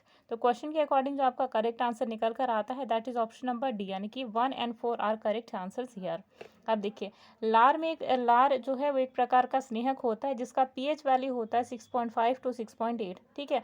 और लारी एमाइलेज यानी कि जो सल्फरी एमाइलेज होता है, इसका काम होता है स्टार्च के जो एटम्स होते हैं उनको एब्जॉर्व करने का, स्टार्च के एटम्स जो होते हैं उनको शुगर में कन्वर्ट करने का जो काम होता है, ये कौन करता है? सल्फरी अल्फा एमाइड्स, ठीक है। इसके अलावा कुछ औषधियाँ जो होती हैं वो लार के द्वारा ही कुछ औषधियाँ ऐसी होती हैं जो लार को स्रावित करने में मदद करती हैं, ठीक है। तो ये भी आपके इंपॉर्टेंट कॉन्सेप्ट था आप सभी के लिए। अगला है after a meal rich in carbohydrate is ingested, insulin secretion is probably stimulated by. Carbohydrate प्रचुर मात्रा में अंतः ग्रहण के पश्चात इंसुलिन श्रावण का संभवतः उद्दीपन क्या होता है? यानी कि आपसे पूछा जा रहा है कि बॉडी में जब भी आप कोई स्वीट चीज़ खाते हैं तो ऐसा कौन सा केमिकल है जो कि स्टिमुलेंट की तरह, उद्दीपक की तरह काम करता है इंसुलिन के प्रोडक्शन के लिए। बहुत ही इंपॉर्टेंट क्वेश्चन है, बहुत ही ज़्यादा, और इसको आप एस्टिक मार्क कर लीजिए आपके जीआईसी के लिए, पीजीटी बायोलॉजी के लिए, DSSB के लिए, सभी के लिए, और एलटी ग्रेड के लिए बेहद ही इंपॉर्टेंट है। तो चारों ऑप्शन देखिएगा। ऑप्शन नंबर 1 है आपका GLP-1 736 अमाइड, बी है आपका CCK, ऑप्शन नंबर सी है आपका सेरोटोनिन, और ऑप्शन नंबर डी है आपका इंटरल्यूकिन 5 IL-5। तो इन क्वेश्चन के अकॉर्डिंग जो आपका करेक्ट आंसर निकल कर आता है that is option number B यानी कि CCK, ठीक है। अगला क्वेश्चन देखिए।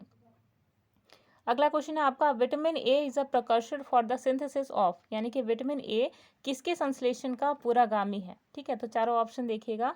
ऑप्शन नंबर 1 है आपका सोमेटोस्टैटिन, ऑप्शन नंबर बी है आपका रैटिनिन, ऑप्शन नंबर सी है आपका स्कोटोपिन, और ऑप्शन नंबर डी है आपका the pigment of the iris. तो क्वेश्चन के अकॉर्डिंग जो आपका करेक्ट आंसर निकल कर आता है that is option number B यानी कि रैटिनिन, ठीक है। तो विटामिन ए जिसे कि रैटिनिन के संश्लेषण का एक इंपॉर्टेंट प्रिकॉशन माना जाता है। तो विटामिन ज़्यादातर देखेंगे आप तो एक अनसैचुरेटेड एल्कोहल के रूप में प्रेजेंट होता है जो कि फैट सॉल्युबल माना जाता है। तो इसका मुख्य स्रोत क्या होता है, किन में पाया जाता है?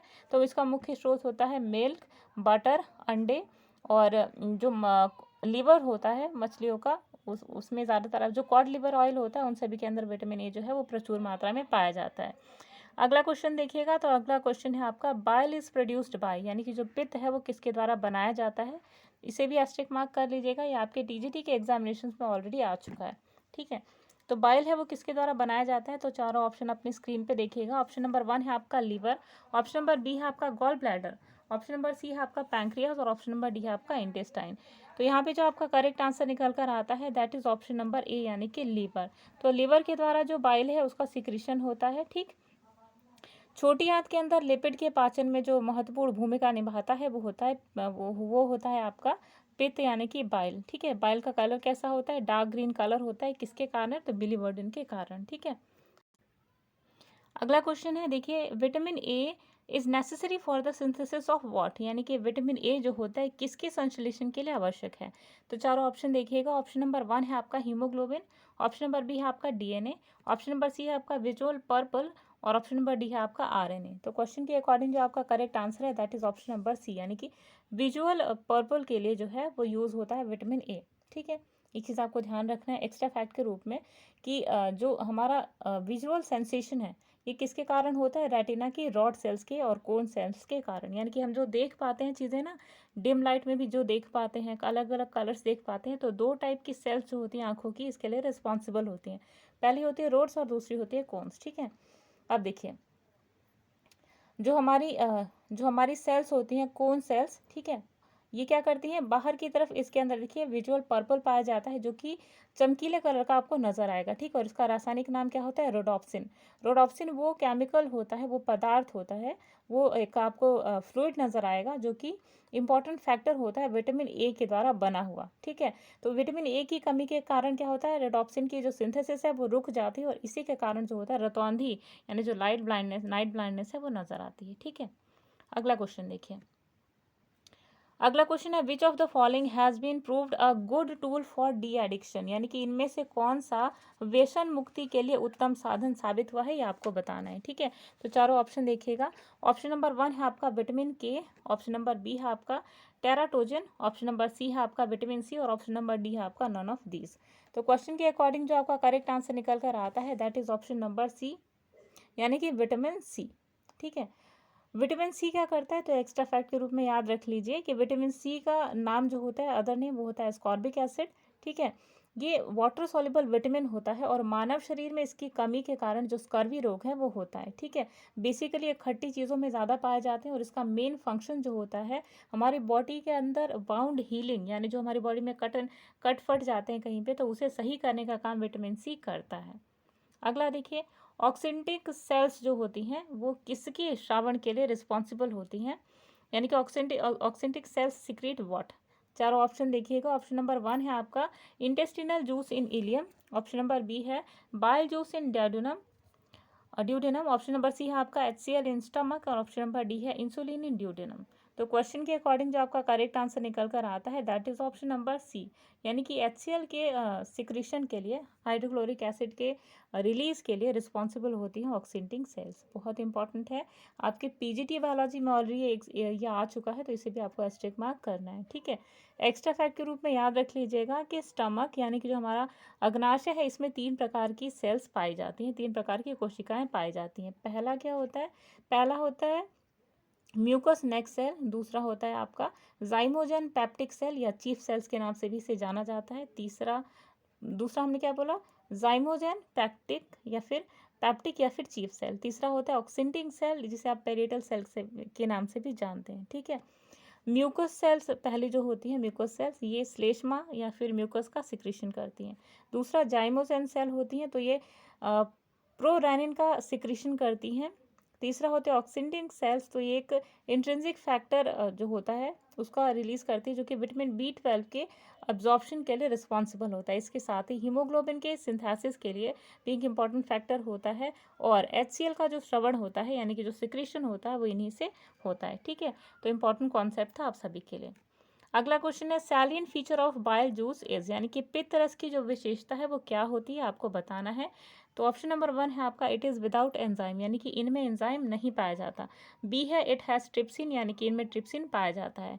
सी है it is acidic in nature, यानी कि ये अम्लीय प्रकृति का होता है। और डी है आपका इट हैज़ लाइपेज, यानी कि इनमें लाइपेज पाया जाता है। तो क्वेश्चन के अकॉर्डिंग जो आपका करेक्ट आंसर निकल कर आता है that is option number A, यानी कि जो पित्तरस होता है इसी में कोई भी एंजाइम प्रेजेंट नहीं होता।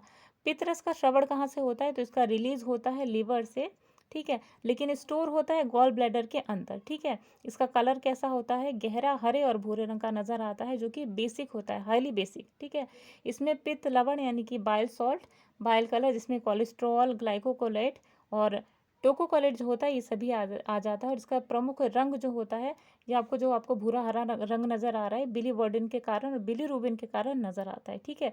ये दोनों होते क्या एग्जैक्टली, तो बिलीरुबिन और बिलीवर्डिन जो होते हैं वो डेड ब्लड सेल्स के कारण बनते हैं, ठीक है। दूसरी चीज़ की बॉडी के अंदर जो भोजन को सड़ने से रोकने का जो काम है, जितने भी बैक्टीरियाज होते हैं उनको नष्ट करने का काम क्या करता है, तो वो बाइल जूस करता है, ठीक है। अगला देखिए, गोल्डन राइस के रूप में किसे जाना, golden rice is enriched with precaution of what, यानी कि गोल्डन राइस जो है सुनहरा चावल, ये किस विटामिन के पूर्वगामी से भरपूर होता है। तो चारों ऑप्शन देखिएगा। ऑप्शन नंबर 1 है आपका ए, ऑप्शन नंबर बी है आपका बी, ऑप्शन नंबर सी है आपका सी और ऑप्शन नंबर डी है आपका के।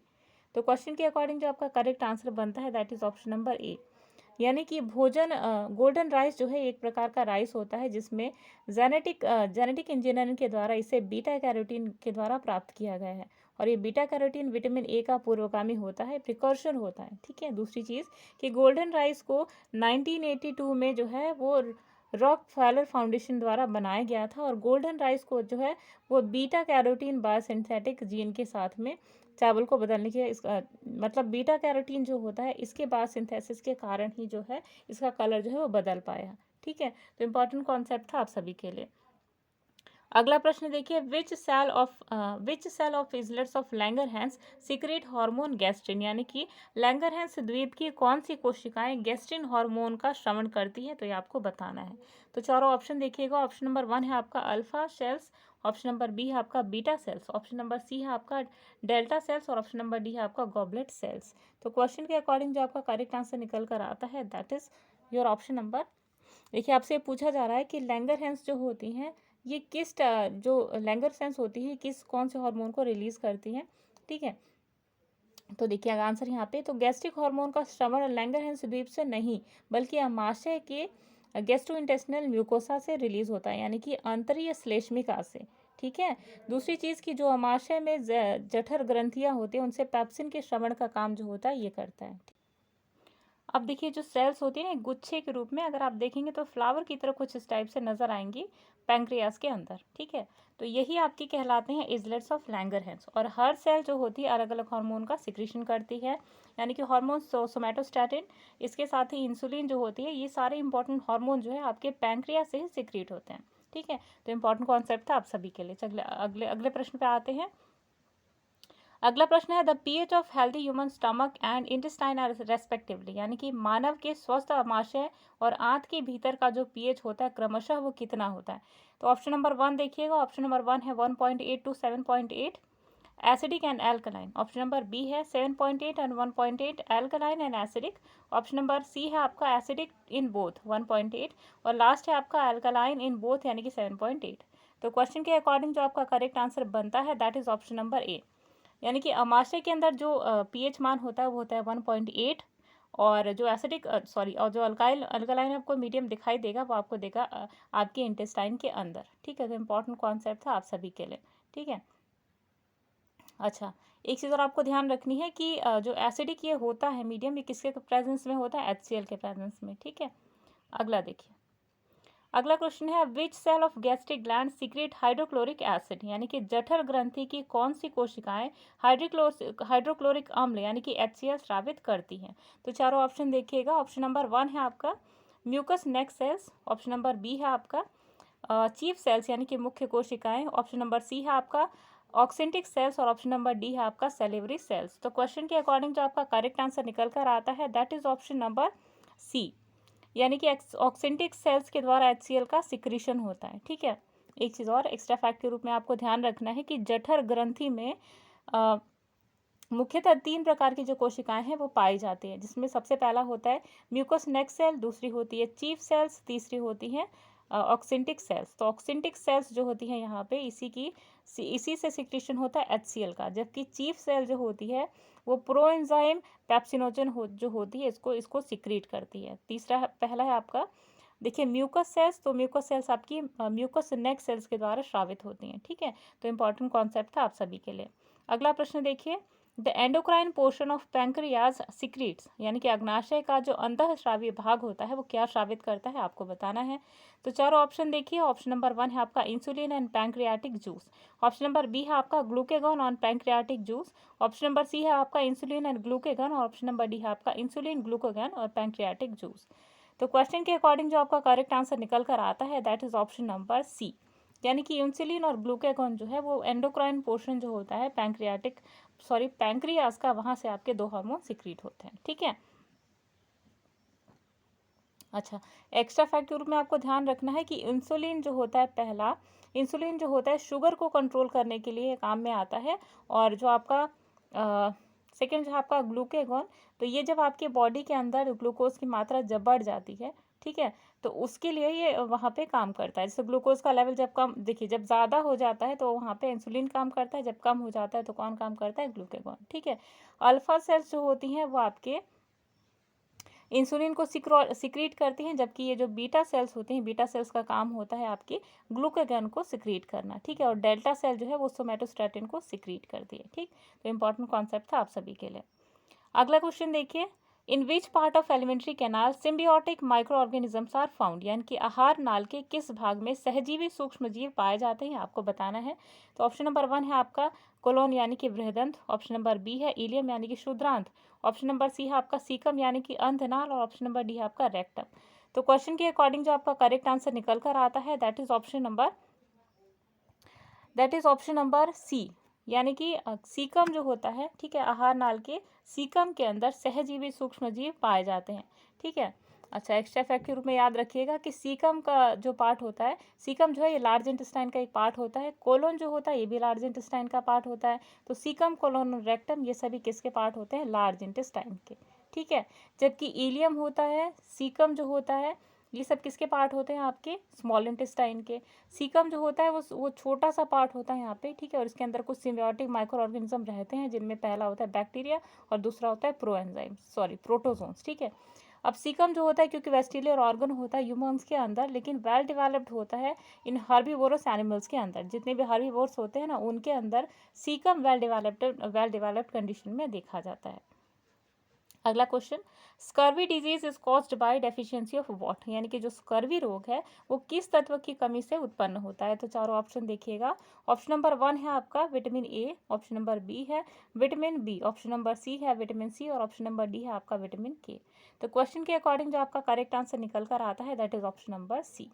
ठीक है, यानी कि स्कर्वी जो होता है विटामिन सी की कमी के कारण होता है। अब आपसे पूछा जाए कि सिम्टम्स क्या क्या होते हैं स्कर्वी के, तो मसूड़े में सूजन आना होता है, ब्लीडिंग होता है, मुंह से स्मेल आना होता है, जो मसूड़े होते हैं वो दांत छोड़ देते हैं। ठीक है, तो आपकी स्कर्वी डिजीज होती है। ठीक, इसके अलावा देखिए विटामिन ए की डेफिशिएंसी से नाइट ब्लाइंडनेस होती है, विटामिन बी की डेफिशिएंसी से जो होती है वो बैरी डिजीज होती है। ठीक है, इसके अलावा विटामिन डी की डेफिशिएंसी हड्डियां कमजोर हो जाती हैं। ठीक है, तो इंपॉर्टेंट कॉन्सेप्ट था आप सभी के लिए। अगला क्वेश्चन देखिए, pancreatic juice secretion is stimulated by the hormone, यानी कि अग्नाशयी द्रव्य का उत्सर्जन किस हार्मोन के द्वारा उद्दीपित होता है ये आपको बताना है।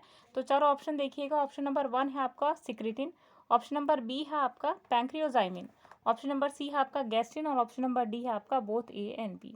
तो क्वेश्चन के अकॉर्डिंग जो आपका करेक्ट आंसर निकल कर आता है that is option number, pancreatic juice के बारे में बात की जा रही है तो वो है आपका हार्मोन सिक्रिटिन, यानी कि ऑप्शन नंबर ए है आपका करेक्ट आंसर। लेकिन प्रो एंजाइम भी यहाँ पे काम करता है, क्यों? क्योंकि प्रो एंजाइम की प्रेजेंस में ही जो एंजाइम है वो एक्टिवेट होते हैं। तो दूसरा आंसर भी आपका सही है, दैट मीन्स कि A and B both are correct answer, इसलिए यहाँ पे जो आपका करेक्ट ऑप्शन बनता है that is option number D. ठीक है, ये है आपका करेक्ट आंसर। ठीक है, अब एक्स्ट्रा फैक्ट के रूप में आपको याद रखना है कि सिक्रिटिन जो होता है ये एक एक्सोक्राइन पार्ट जो होता है पैंक्रियास का, वहाँ से सिक्रीट होता है और स्टिमुलेट करता है वाटर और बाइकार्बोनेट आयंस को। ठीक है, सॉरी, वाटर और बाइकार्बोनेट जो होते हैं इनकी सिक्रीशन के लिए जो बॉडी होती है उसको स्टिमुलेट करता है। ठीक है, दूसरी चीज़ की एक CCK जो होता है, ठीक है, और इसे आप एक और टर्म में प्रो एंजाइम कहते हैं। तो प्रो एंजाइम जो होता है ये पैंक्रियाज और गॉल ब्लैडर दोनों को स्टिमुलेट करने का काम करता है। तो इंपॉर्टेंट फैक्ट था आप सभी के लिए। ठीक है, अगला देखिए, तो गैस्ट्रिन जो होता है, गैस्ट्रिन यहाँ पे जिस गैस्ट्रिन की हम यहाँ पे बात कर रहे हैं तो ये गैस्ट्रिन गैस्ट्रिक ग्लैंड्स को स्टिमुलेट करता है, इसके साथ साथ ही सिक्रीशन ऑफ HCN और पेप्सिनोजन के सिक्रीशन के लिए रिस्पॉन्सिबल होता है। ठीक है, तो इंपॉर्टेंट कॉन्सेप्ट था आप सभी के लिए। अब आपको ये देखना है कि प्रो एंजाइम कहाँ पे मेनली एक्शन करता है, गैस्ट्रिन कहाँ पे, गैस्ट्रिन आपके स्टमक पे फंक्शन करता है। ठीक है, जबकि आपका सिक्रिटिन जो है ये आपका फंक्शन करता है आपके स्मॉल इंटेस्टाइन के अंदर। ठीक है, तो इंपॉर्टेंट कॉन्सेप्ट था। अगले क्वेश्चन पे आते हैं, केमिकली एन एंटीबॉडी इज, यानी कि रासायनिक रूप से जो एंटीबॉडी होती है वो क्या होती है ये आपको बताना है।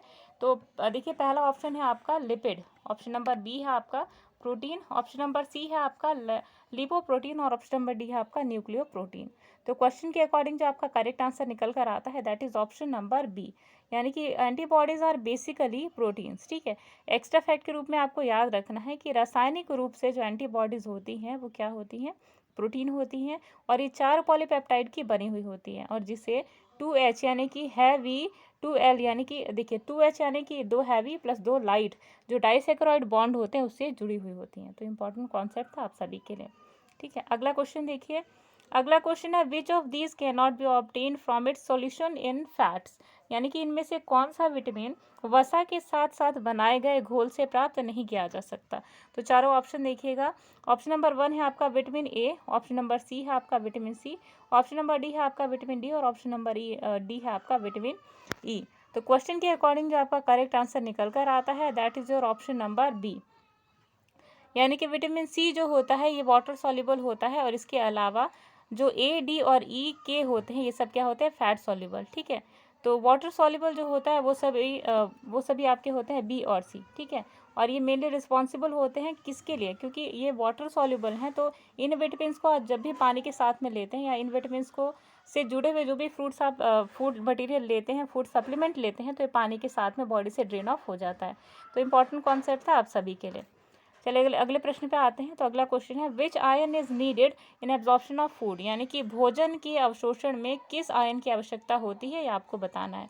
तो चारों ऑप्शन देखिएगा। ऑप्शन नंबर 1 है आपका calcium plus ion, option number B है आपका magnesium plus plus ion, option number C है आपका सोडियम प्लस आयन और ऑप्शन नंबर डी है आपका पोटेशियम प्लस आयन।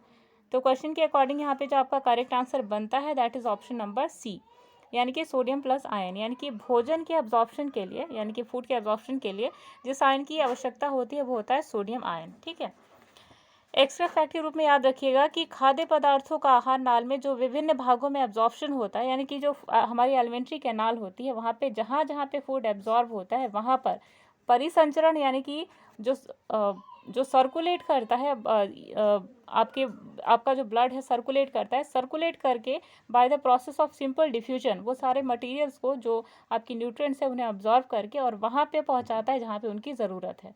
तो ये जो प्रोसेस है पूरा वो क्या कहलाएगा, एक्टिव ट्रांसपोर्ट। क्यों कहलाएगा एक्टिव ट्रांसपोर्ट, क्योंकि ये जो प्रोसेस है आपका उसमें थोड़ी सी एनर्जी लगती है, इसलिए आपका एक्टिव ट्रांसपोर्ट है। लेकिन अगर विदाउट एनर्जी ये चीज़ें ट्रांसफ़र होती हैं तो आपका एक और टर्म कहलाता है पैसिव ट्रांसपोर्ट। ठीक है, तो इम्पॉर्टेंट कॉन्सेप्ट है आप सभी के लिए। अगला क्वेश्चन देखिएगा, in alpha cells in the pancreas of an adult rabbit are destroyed then the affected process is, यानी कि यदि वयस्क शशक के अग्नाशय में अल्फा कोशिकाएं क्षतिग्रस्त हो जाती हैं तो इससे क्या प्रभावित होगा ये आपको बताना है, कौन सी क्रिया जो है वो प्रभावित होगी। तो चारों ऑप्शन देखिएगा, ऑप्शन नंबर 1 है आपका प्रोटियोलिसिस, ऑप्शन नंबर बी है आपका साइटोलिसिस, ऑप्शन नंबर सी है आपका ग्लाइकोजेनेसिस और ऑप्शन नंबर डी है आपका ग्लाइकोजेनोलिसिस। तो क्वेश्चन के अकॉर्डिंग जो करेक्ट आंसर है आपका that is option number D, यानी कि ग्लाइकोजेनोलिसिस। क्वेश्चन आपसे पूछ रहा है कि अगर अल्फा सेल्स जो हैं वो पैंक्रियाज की एक एडल्ट रैबिट के अंदर अगर डिस्ट्रॉय हो जाती हैं तो कौन सा प्रोसेस डिस्टर्ब होगा, ग्लाइकोजेनोलिसिस। ठीक है, एक्स्ट्रा फैक्ट के रूप में याद रखिएगा कि जो अल्फा सेल्स हैं यहाँ से ग्लूकेगन हार्मोन का सिक्रेशन होता है रैबिट के अंदर। ठीक है, और जितने भी ग्लाइकोजन स्टोर्ड होता है जितना भी अमाउंट के अंदर उसको ग्लूकोज में कन्वर्ट करने की जो क्रिया है इसे ही कहा जाता है ग्लाइकोजिनोलिसिस। ठीक है, पहली चीज़। दूसरी चीज़ की कि अगर अग्नाशय की जो अल्फा सेल्स हैं किसी कारणवश अगर डिस्ट्रॉय हो जाती हैं, क्षतिग्रस्त हो जाती हैं, तो जो ग्लूकोज होता है वो कन्वर्ट नहीं हो पाता ग्लाइकोजन में। दैट मीन्स कि ग्लाइकोजेनेसिस का जो प्रोसेस है वो यहाँ पे उसके अंदर एक ऑब्स्ट्रक्शन आ जाती है। ठीक है, तो इंपॉर्टेंट कॉन्सेप्ट था आप सभी के लिए। अगला क्वेश्चन देखिएगा, on being hungry man uses first, यानी कि भूख लगने पर व्यक्ति सबसे पहले किसका उपयोग करता है ये आपको बताना है। तो ऑप्शन देखिएगा, ऑप्शन नंबर 1 है आपका फैट, ऑप्शन नंबर बी है आपका ग्लाइकोजन, ऑप्शन नंबर सी है आपका ब्लड प्रोटीन और ऑप्शन नंबर डी है आपका मसल प्रोटीन। तो यहाँ पे जो आपका करेक्ट आंसर निकलता है that is option number B, यानी कि ग्लाइकोजन। ठीक है, तो भूख लगने पर व्यक्ति का जो सबसे पहले जो व्यक्ति इस्तेमाल करता है वो होता है ग्लाइकोजन। ग्लाइकोजन क्यों इस्तेमाल करता है, क्योंकि ये सिंपलेस्ट फॉर्म होता है कार्बोहाइड्रेट का। ठीक है, तो इंपॉर्टेंट कॉन्सेप्ट था आप सभी के लिए। अच्छा, आप सभी के लिए एक प्रश्न की जो स्टूडेंट्स ये वीडियो देख रहे हैं एक मेरे क्वेश्चन का आंसर दीजिएगा कि सबसे पहले कार्बोहाइड्रेट का जो डाइजेशन है वो कहाँ से स्टार्ट होता है। ठीक है, चलिए अगला प्रश्न देखते हैं। तो अगला प्रश्न है, deficiency of vitamin B12 causes which of the following disorders, यानी विटामिन B12 की कमी से कौन सा रोग होता है ये आपको बताना है। तो चारों ऑप्शन देखिएगा, ऑप्शन नंबर 1 है आपका किलोसिस, ऑप्शन नंबर बी है आपका बेरी, ऑप्शन नंबर सी है आपका पर्नीशियस एनीमिया और ऑप्शन नंबर डी है आपका स्कर्वी। तो क्वेश्चन के अकॉर्डिंग जो आपका करेक्ट आंसर निकल कर आता है दैट इज ऑप्शन नंबर, आपसे पूछ रहा है डिजीज के बारे में तो ऑप्शन नंबर सी जो है यानी कि pernicious anaemia is your correct answer. ठीक है, अब एक्स्ट्रा फैक्ट के रूप में याद रखिएगा कि थायमिन यानी कि विटामिन B1 जो है इसकी कमी से कौन सा रोग होता है, बेरी। ठीक है, विटामिन B1 की कमी से बेरी होता है। विटामिन B2 की कमी से जो रोग होता है उसे कहा जाता है उपपाचय, यानी कि जो मेटाबॉलिक जो एक्टिविटीज़ होती है उनमें जो डिस्टर्बेंस होता है वो होता है विटामिन B2 के डेफिशिएंसी से। तीसरा देखिए, विटामिन B3 के डेफिशिएंसी से यानी कि नियासिन की कमी से जो रोग होता है उसे पिलाग्रा कहा जाता है। ठीक है, विटामिन सी की कमी से जो रोग होता है उसे स्कर्वी कहा जाता है और विटामिन B12 की कमी से जो रोग होता है उसे पर्नीशियस एनीमिया नाम दिया जाता है। ठीक है, तो ये आपके क्वेश्चन के रिगार्डिंग इंपॉर्टेंट कॉन्सेप्ट था। अगले क्वेश्चन पे आते हैं, largest oesophagus is found in what, यानी कि सबसे बड़ी जो ग्रास नली है वो किस में पाया जाता है आपको बताना है। तो ऑप्शन नंबर 1 है आपका डॉग फिश, ऑप्शन नंबर 2 है आपका फ्रॉग्स, ऑप्शन नंबर सी है जिराफ और ऑप्शन नंबर डी है आपका स्पैरो। तो यहाँ पे देखिए क्वेश्चन आपके लिए इंपॉर्टेंट है क्योंकि ऑलरेडी पीजीटी बायोलॉजी 2013 में आ चुका है, तो इस पर आपको करना है एस्ट्रिक मार्क। ठीक है, अब आंसर देखिएगा, तो आंसर है आपका करेक्ट ऑप्शन नंबर सी, क्योंकि जिराफ ही इतना लंबा होता है तो इसके अंदर का जो ईसोफेगस होता है ना, यानी कि जो ग्रास नली होती है वो भी बड़ी होती है। तो करीबन 3 मीटर के करीब में आपको इसकी लंबाई देखने को मिलेगी जिराफ की। ठीक है, इसके अलावा देखिए जो ईसोफेगस होती है, जिसे गलट के नाम से भी जाना जाता है, गुलेट, ठीक है। तो ये गैस्ट्रो इंटेस्टाइन जो सिस्टम होता है उसका एक पार्ट होता है तथा माउथ और स्टमक के बीच में ये प्रेजेंट होता है, ठीक है। ये फेरिंग्स और जो स्टमक है उनको जोड़ने का काम करता है। और मनुष्यों में यानी कि हम ह्यूमन बींग्स में जो इसकी लंबाई होती है वो होती है 25 सेंटीमीटर, ठीक है। तो इम्पॉर्टेंट कॉन्सेप्ट था आप सभी के लिए। अगला क्वेश्चन देखिएगा, तो अगला क्वेश्चन है digestive system is completely absent in what, यानी कि पाचन तंत्र पूर्ण रूप से किसमें नहीं पाया जाता है, ये आपको बताना है। तो चारों ऑप्शन देखिएगा। ऑप्शन नंबर 1 है आपका ट्रिमेटोड्स, ऑप्शन नंबर बी है निमेटोड्स, ऑप्शन नंबर सी है आपका सिस्टोड्स और ऑप्शन नंबर डी है ऑल ऑफ द एबव। तो यहाँ पे क्वेश्चन के अकॉर्डिंग जो आपका करेक्ट आंसर निकल कर आता है that is option number C, यानी कि सिस्टोड्स, ठीक है। तो सिस्टोड के अंदर जो पाचन तंत्र है वो पूर्ण रूप से अनुपस्थित होता है, क्योंकि ये संघ प्लेटिहेल्मिन्थीस को बिलोंग करता है, ठीक है। और सभी जो अंतः परजीवी होते हैं यानी जो एंडोपैरासाइट्स होते हैं ना, ये सारे प्लेटिहेल्मिन्थीस के अंतर्गत आते हैं, ठीक है। और इन्हें नॉर्मली टेप वर्म या फिर फीता कृमि के नाम से भी जाना जाता है। और इनमें जो आहार नाल होती है, एलिमेंट्री कैनाल, वो एब्सेंट होती है। और इसका एग्जाम्पल देख लीजिए। तो एग्जाम्पल में आपके आता है टीनिया सोलियम, ठीक है। और इसमें जो एक्सक्रीटरी ऑर्गन होता है वो होता है फ्लेम सेल्स। अगला प्रश्न देखिएगा। अगला प्रश्न है chymotrypsin is a component of what, यानी कि काइमोट्रिप्सिन जो होता है वो किसका घटक होता है, ये आपको बताना है। तो चारों ऑप्शन देखिएगा। ऑप्शन नंबर 1 है आपका बाइल यानी कि पित्त, ऑप्शन नंबर बी है आपका पैंक्रियाटिक जूस यानी कि अग्नाशयी रस, ऑप्शन नंबर सी है आपका सलाइवा और ऑप्शन नंबर डी है आपका गैस्ट्रिक जूस। तो क्वेश्चन के अकॉर्डिंग जो आपका करेक्ट आंसर निकल कर आता है that is option number B, यानी कि काइमोट्रिप्सिन है वो, जो कि काइमोट्रिप्सिन है वो आपके पैंक्रियाटिक जूस का एक कंपोनेंट है, ठीक है। इसके अलावा देखिए जो काइमोट्रिप्सिन है वो जाइमोजेन के रूप में अक्रिय अवस्था में उत्सर्जित होता है, ठीक है। और इसे एक्टिवेट होने के लिए ट्रिप्सिन की आवश्यकता होती है, ठीक है। तो इंपॉर्टेंट कॉन्सेप्ट था आप सभी के लिए। अगला प्रश्न देखिएगा। Secretin stimulates the production of what, यानी कि सिक्रेटिन किसके श्रावण यानी कि निर्माण को प्रेरित करता है, ये आपको बताना है। तो चारों ऑप्शन देखिएगा। ऑप्शन नंबर 1 है आपका लार यानी कि सलाइवा, ऑप्शन नंबर बी है आपका गैस्ट्रिक जूस यानी कि आमाशयी रस, ऑप्शन नंबर सी है आपका बाइल जूस यानी कि पित्त रस और ऑप्शन नंबर डी है आपका पैंक्रियाटिक जूस। तो क्वेश्चन के अकॉर्डिंग जो आपका करेक्ट आंसर निकल कर आता है that is option number D. Option number D यानी कि पैंक्रियाटिक जूस जो है उसको स्टिमुलेट करने के लिए जो सिक्रेटिन है उसका यूज़ किया जाता है, ठीक है। सिक्रेटिन कहाँ से रिलीज होता है, तो ये ड्यूडेनम से रिलीज होता है। इसका एक्शन कहाँ पे होता है, टारगेट कहाँ क्या होता है इसका, तो ये वाटर और जो बाइकार्बोनेट्स होता है जो पैंक्रियास के द्वारा एब्जॉर्ब किया जाता है, ठीक है। अगला क्वेश्चन है देखिए। Scurvy disease is caused by the deficiency of what, यानी कि स्कर्वी रोग किसकी कमी से होता है, ये आपको बताना है। तो चारों ऑप्शन देखिएगा। ऑप्शन नंबर 1 है आपका vitamin C, option number B है आपका vitamin D, option number C है आपका विटामिन ए और ऑप्शन नंबर डी है आपका विटामिन ई। तो क्वेश्चन के अकॉर्डिंग जो आपका करेक्ट आंसर निकल कर आता है that is option number A, यानी कि स्कर्वी डिजीज जो है वो होती है विटामिन सी से। इसके लक्षण क्या है, तो मसूड़ों से खून आना, दांतों का मसूड़ों को छोड़ना और मसूड़ में स्वेलिंग आना, तो ये होते हैं इंपॉर्टेंट सिम्टम्स स्कर्वी के, ठीक है। अगला क्वेश्चन देखिए। अगला क्वेश्चन है Brunner's gland are found in the submucosa of what, यानी कि आहार नाल के किस भाग में ब्रूनर्स ग्रंथियां जो है ये पाई जाती हैं, ये आपको बताना है। चारों ऑप्शन देखिएगा। ऑप्शन नंबर 1 है आपका ईसोफेगस, ऑप्शन नंबर बी है आपका स्टमक, ऑप्शन नंबर सी है आपका ड्यूडेनम और ऑप्शन नंबर डी है आपका रेक्टम। तो क्वेश्चन के अकॉर्डिंग जो आपका करेक्ट आंसर निकल कर आता है that is option number C, यानी कि ड्यूडेनम, ठीक है। एक्स्ट्रा फैक्ट के रूप में आपको याद रखना है कि ड्यूडेनम जो है वो लिवर कोन की दरार यानी जो क्रिस्प ऑफ लिवर कोन है, इसके अलावा ब्रूनर्स ग्लैंड और ड्यूडेनल ग्रंथियां भी होती हैं किसके अंदर, ड्यूडेनम के अंदर, ठीक है। और ये सब म्यूकोसा के अंदर प्रेजेंट होती हैं। और क्रिस्प ऑफ लिवर क्यून जो होती हैं ये खुली हुई जबकि ओपनिंग टाइप की नज़र आती हैं, जबकि इन सब का सिरा ये तब ओपन होता है जब जो फूड का मीडियम है वो उस लेवल तक अचीव कर लेता है एसिडिटी, ठीक है, तब। तो ब्रूनर ग्रंथियों में स्तंभी कोशिकाएं जो होती हैं तथा म्यूकस स्राव करने वाली कोशिकाएं पाई जाती हैं, ठीक है। तो इंपॉर्टेंट कॉन्सेप्ट था आप सभी के लिए।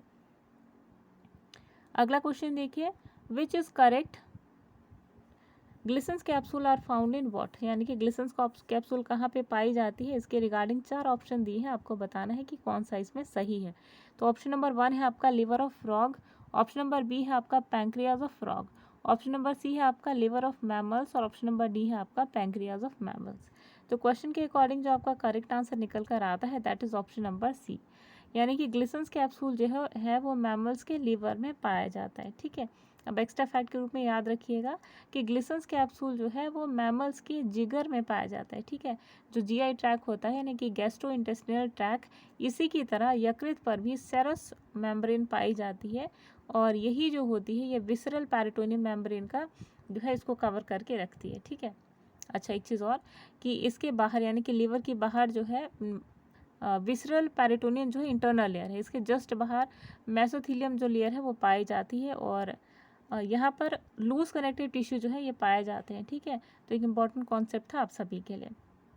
अगला क्वेश्चन देखिए, the end product of carbohydrate digestion are, यानी कि कार्बोहाइड्रेट पाचन तंत्र के अंतिम उत्पाद कौन से हैं ये आपको बताना है। तो चारों ऑप्शन देखिएगा। ऑप्शन नंबर 1 है आपका glucose, fructose and galactose. Option number B है आपका maltose, glucose and lactose. Option number C है आपका फ्रक्टोज, ग्लूकोज और लैक्टोज। और ऑप्शन नंबर डी है आपका ग्लूकोज, सुक्रोज और फ्रक्टोज। तो क्वेश्चन के अकॉर्डिंग यहाँ पे जो आपका करेक्ट आंसर निकल कर आता है that is option number A, यानी कि कार्बोहाइड्रेट के डाइजेशन के बाद जो एंड प्रोडक्ट बनता है उसमें आपका आता है ग्लूकोज, फ्रक्टोज और गैलेक्टोज। ठीक है, अच्छा अब एक्स्ट्रा फैक्ट के रूप में आपको याद रखना है कि कार्बोहाइड्रेट का जो पाचन होता है ना, तो कार्बोहाइड्रेट का पाचन तो होता है लेकिन फॉर्मूला आपसे कई कई बार एग्जाम्स में पूछ लिया जाता है। तो फॉर्मूला है आपका C6H12O6। सिंप्लीफाइड फार्मूला की बात करी जाए तो CH2O। ठीक है, इसके अलावा रेशियो की अगर बात की जाए तो 1:2:1 जो होता है ये कंपाउंड रेशियो मानी जाती है किसकी, कार्बोहाइड्रेट की। इसमें कार्बन, हाइड्रोजन और ऑक्सीजन का जो है वो रेशियो है 1:2:1। ठीक है, इसके अलावा रासायनिक रूप से जो जल योजित कार्बन यौगिक होते हैं यानी कि जो एल्डिहाइड होते हैं, कीटोन्स होते हैं, अल्कोहल्स होते हैं, सभी के अंदर जो रासायनिक संगठन है इसके आधार पर कार्बोहाइड्रेट्स को 3 कैटेगरी में डिवाइड किया गया है। पहला है मोनोसैकेराइड, दूसरा है डाइसैकेराइड और तीसरा है पॉलीसैकेराइड या फिर ऑलिगोसैकेराइड। ठीक है, तो इंपॉर्टेंट कॉन्सेप्ट था आप सभी के लिए। अगला क्वेश्चन देखिए, अगला क्वेश्चन है which of the following does not belongs to vitamin B group, यानी कि निम्नलिखित में से कौन सा विटामिन बी समूह से संबंधित नहीं है ये आपको बताना है। तो चारों ऑप्शन देखिएगा। ऑप्शन नंबर 1 है आपका रिबोफ्लेविन, ऑप्शन नंबर बी है आपका निकोटिन, ऑप्शन नंबर सी है आपका साइनोकोबालामिन और ऑप्शन नंबर डी है आपका टोकोफेरॉल। तो क्वेश्चन के अकॉर्डिंग जो आपका करेक्ट आंसर निकल कर आता है दैट इज ऑप्शन नंबर, अच्छा देखिए आपसे पूछा जा रहा है कि विटामिन बी जो है इस विटामिन बी के समूह से कौन संबंधित नहीं है। तो देखिए यहाँ पे रिबोफ्लेविन जो है ये आपकी विटामिन B2 मानी जाती है, नियासिन है आपकी विटामिन B3। ठीक है, और आपकी साइनोकोबालामिन है आपका विटामिन B12 और ऑप्शन नंबर लास्ट है जो आपका टोकोफेरॉल ये आपका विटामिन E। ठीक है, तो जो आपका करेक्ट आंसर है that is option number D यानी कि टोकोफेरॉल। अगला क्वेश्चन देखिए, succus entericus is secreted by what, यानी कि जो सक्कस एंटेरिकस है इसका श्रावण किससे होता है आपको बताना है। तो चारों ऑप्शन देखिएगा। ऑप्शन नंबर 1 है आपका पैंक्रियाज, ऑप्शन नंबर बी है आपका crypts of Lieberkuhn, option number C है आपका फंडी ग्लैंड और ऑप्शन नंबर डी है आपका सैलिवरी ग्लैंड। तो क्वेश्चन के अकॉर्डिंग जो आपका करेक्ट आंसर निकल कर आता है that is option number B, यानी कि सक्कस एंटेरिकस जो है ये क्रिप्स ऑफ लाइबरकुन से रिलीज होती है। ठीक है, एक्स्ट्रा फैक्ट के रूप में आपको याद रखना है कि शूद्रांत यानी कि जो स्मॉल इंटेस्टाइन होती है इसमें म्यूकस की जो झिल्ली होती है ये ब्रूनस ग्लैंड और लीवर कुन की जो प्रकीकाएँ होती हैं वो क्षारीय है, यानी कि जो यहाँ पे मीडियम होता है वो बेसिक होता है इनके अंदर। ठीक है, और सेकेंड थिंग इज़ कि स्मॉल इंटेस्टिनल जूस जिसे सक्कस एंटेरिकस कहा जाता है ये इसी के द्वारा जो है वो रिलीज होता है। ठीक है, तो एक चीज़ और याद रखिएगा कि आंत्र रस जो होता है इंटेस्टिनल जूस इसमें जल, ठीक है, दूसरा होता है क्षारक, तीसरा होता है म्यूकस ये जो होते हैं एक प्रॉपर अमाउंट में मिक्स हो जाते हैं फूड के साथ में। ठीक है, तो एक प्रकार का एक केमिकल कंपोजिशन यहाँ पे होता है जहाँ जो बैलेंस करता है पीएच को। ठीक है, अगला क्वेश्चन देखिएगा। अगला क्वेश्चन है Glisson's capsule are found in what, यानी कि ग्लिसन्स कैप्सूल जो है ये कहाँ पे पाई जाती है आपको बताना है। तो चारों ऑप्शन देखिएगा। ऑप्शन नंबर 1 है आपका लीवर, ऑप्शन नंबर बी है आपका किडनी, ऑप्शन नंबर सी है आपका पैंक्रियाज और ऑप्शन नंबर डी है आपका इंटेस्टिनल वॉल। तो क्वेश्चन के अकॉर्डिंग यहाँ पे जो आपका करेक्ट आंसर निकल कर आता है दैट इज ऑप्शन नंबर 1, यानी कि लीवर जो है इसके अंदर ग्लिसन्स कैप्सूल जो होते हैं वो पाए जाते हैं और संरचनात्मक रूप से देखा जाए तो लीवर में बहुत सारे जो है वो छोटे छोटे कैप्सूल्स बने होते हैं, ठीक है, जिन्हें ग्लिसल्स कैप्सूल कहा जाता है। तो प्रत्येक कैप्सूल के चारों ओर जो है वो संयोजी ऊतक यानी कि कनेक्टिव टिश्यू जो होते हैं वो पाए जाते हैं, ठीक है, एक आवरण के रूप में, कवरिंग के रूप में। और इसे ही हेपाटिक, ये जो आप देख रहे हैं ना ये सेल, तो एक सिंगल सेल को आप क्या कहेंगे, हेपाटिक सेल, ठीक है। और लिवर की स्टडी को क्या कहेंगे, हेपाटोलॉजी, ठीक। अगला क्वेश्चन देखिए। अगला क्वेश्चन है which of the following is essential for DNA synthesis in and cell division, यानी कि निम्नलिखित में से कौन से विटामिन है जो कि आपके सेल डिवीजन और डीएनए सिंथेसिस के लिए रिस्पॉन्सिबल होती है। तो क्वेश्चन के अकॉर्डिंग जो आपका चारों ऑप्शन है उनको देख लीजिएगा। ऑप्शन नंबर 1 है आपका vitamin D, option number B है आपका vitamin E, option number C है आपका विटामिन के, और ऑप्शन नंबर डी है आपका फॉलिक एसिड। तो क्वेश्चन के अकॉर्डिंग जो आपका करेक्ट आंसर है ये आपका ऑप्शन नंबर डी यानी कि फॉलिक एसिड, ठीक है। ये क्वेश्चन आपके लिए बहुत ही ज़्यादा इंपॉर्टेंट है क्योंकि टीजीटी बायोलॉजी में ऑलरेडी आ चुका है, तो इसको इस पे आप एस्ट्रिक मार्क कर लें, ठीक है। एक्स्ट्रा फैक्ट के रूप में याद रखिएगा कि फॉलिक एसिड डीएनए के सिंथेसिस में और कोशिका विभाजन यानी कि सेल डिवीजन में एक इंपॉर्टेंट रोल प्ले करती है, ठीक है। इसका सोर्स क्या है, तो इसकी सोर्स में आती है ग्रीन लीफी वेजिटेबल्स जिनमें पालक आता है, ठीक है, सोयाबीन, ईस्ट, फिशेज आती हैं, ठीक है, और लीवर, क्वाड लीवर ऑयल होता है, ये भी एक बहुत अच्छा सोर्स माना जाता है, ठीक है। तो ये क्या करता है, इसकी कमी से वृद्धि कम होती है और रक्त क्षीणता भी होती है, ठीक है। तो इंपॉर्टेंट कॉन्सेप्ट था आप सभी के लिए। अब देखिए विटामिन डी का क्या रोल है। तो विटामिन डी जो है ये सूखा रोग यानी कि जो सूखा रोग होता है जिसमें बच्चे के शरीर सूख जाता है, पेट बाहर आ जाता है, तो ये जो डिजीज़ है ना विटामिन डी की डेफिशिएंसी से होती है। विटामिन ई की डेफिशिएंसी से क्या होता है, तो इससे जनन क्षमताओं में कमी जो है वो आ जाती है, ठीक है। लास्ट देखिए विटामिन ए के की कमी से चोट लगने पर रक्त का थक्का जो है वो नहीं जमता, ठीक है। तो ये इंपॉर्टेंट कॉन्सेप्ट था आप सभी के लिए। अगला प्रश्न देखिए। अगला प्रश्न है cholesterol is synthesized in what, यानी कि जो कोलेस्ट्रॉल है इसका संश्लेषण कहाँ पर होता है ये आपको बताना है। तो चारों ऑप्शन देखिएगा। ऑप्शन नंबर 1 है आपका ब्रूनर, ऑप्शन नंबर बी है आपका पैंक्रियास, ऑप्शन नंबर सी है आपका लीवर, और ऑप्शन नंबर डी है आपका स्प्लीन, ठीक है। तो क्वेश्चन आपसे पूछ रहा है कि कोलेस्ट्रॉल कहाँ पे बनता है, तो आपका करेक्ट आंसर है ऑप्शन नंबर सी यानी कि लीवर, ठीक है। तो लीवर के अंदर क्या बनता है आपका कोलेस्ट्रॉल, और इसके अलावा यकृत में यानी कि लीवर में हेपारिन नामक जो है वो मेन पदार्थ है ये बनता है। और जितने भी मैमल्स होते हैं उनमें एम्ब्रियोनिक स्टेज में लीवर जो होता है आरबीसी का निर्माण करता है, और लीवर विटामिन ए और डी और तथा आयरन को और कॉपर को स्टोर करने का काम भी करता है। तो इम्पॉर्टेंट कॉन्सेप्ट था आपके इस क्वेश्चन के रिलेटेड, ठीक है। तो दोस्तों यहाँ पे ख़त्म होती है हमारी आज की सीरीज़, और आज हमने कवर किया डाइजेशन को, और आज की हमारी मैराथन क्लास थी डाइजेशन पे बेस्ड। और नेक्स्ट हमारी जो क्लास होगी वहाँ पर हम रेस्पिरेशन और इसके साथ साथ नर्वस कंट्रोल को भी, नर्वस कोऑर्डिनेशन के बारे में भी बात करेंगे। तो वेट कीजिएगा हमारी नेक्स्ट क्लास की, उसमें हम वो सारे इंपॉर्टेंट क्वेश्चन लेकर आएंगे जो आपके एग्जामिनेशन पॉइंट ऑफ व्यू से इंपॉर्टेंट है। और उसके बाद फिर हम अपने लोअर बॉटनी का सेक्शन लेकर आएंगे जिसकी बहुत सारे हमारे सदस्यों ने, हमारे यूट्यूब के सदस्यों ने डिमांड की थी। तो आज के लिए बस इतना ही। अमृता को दीजिए इजाज़त। नमस्कार।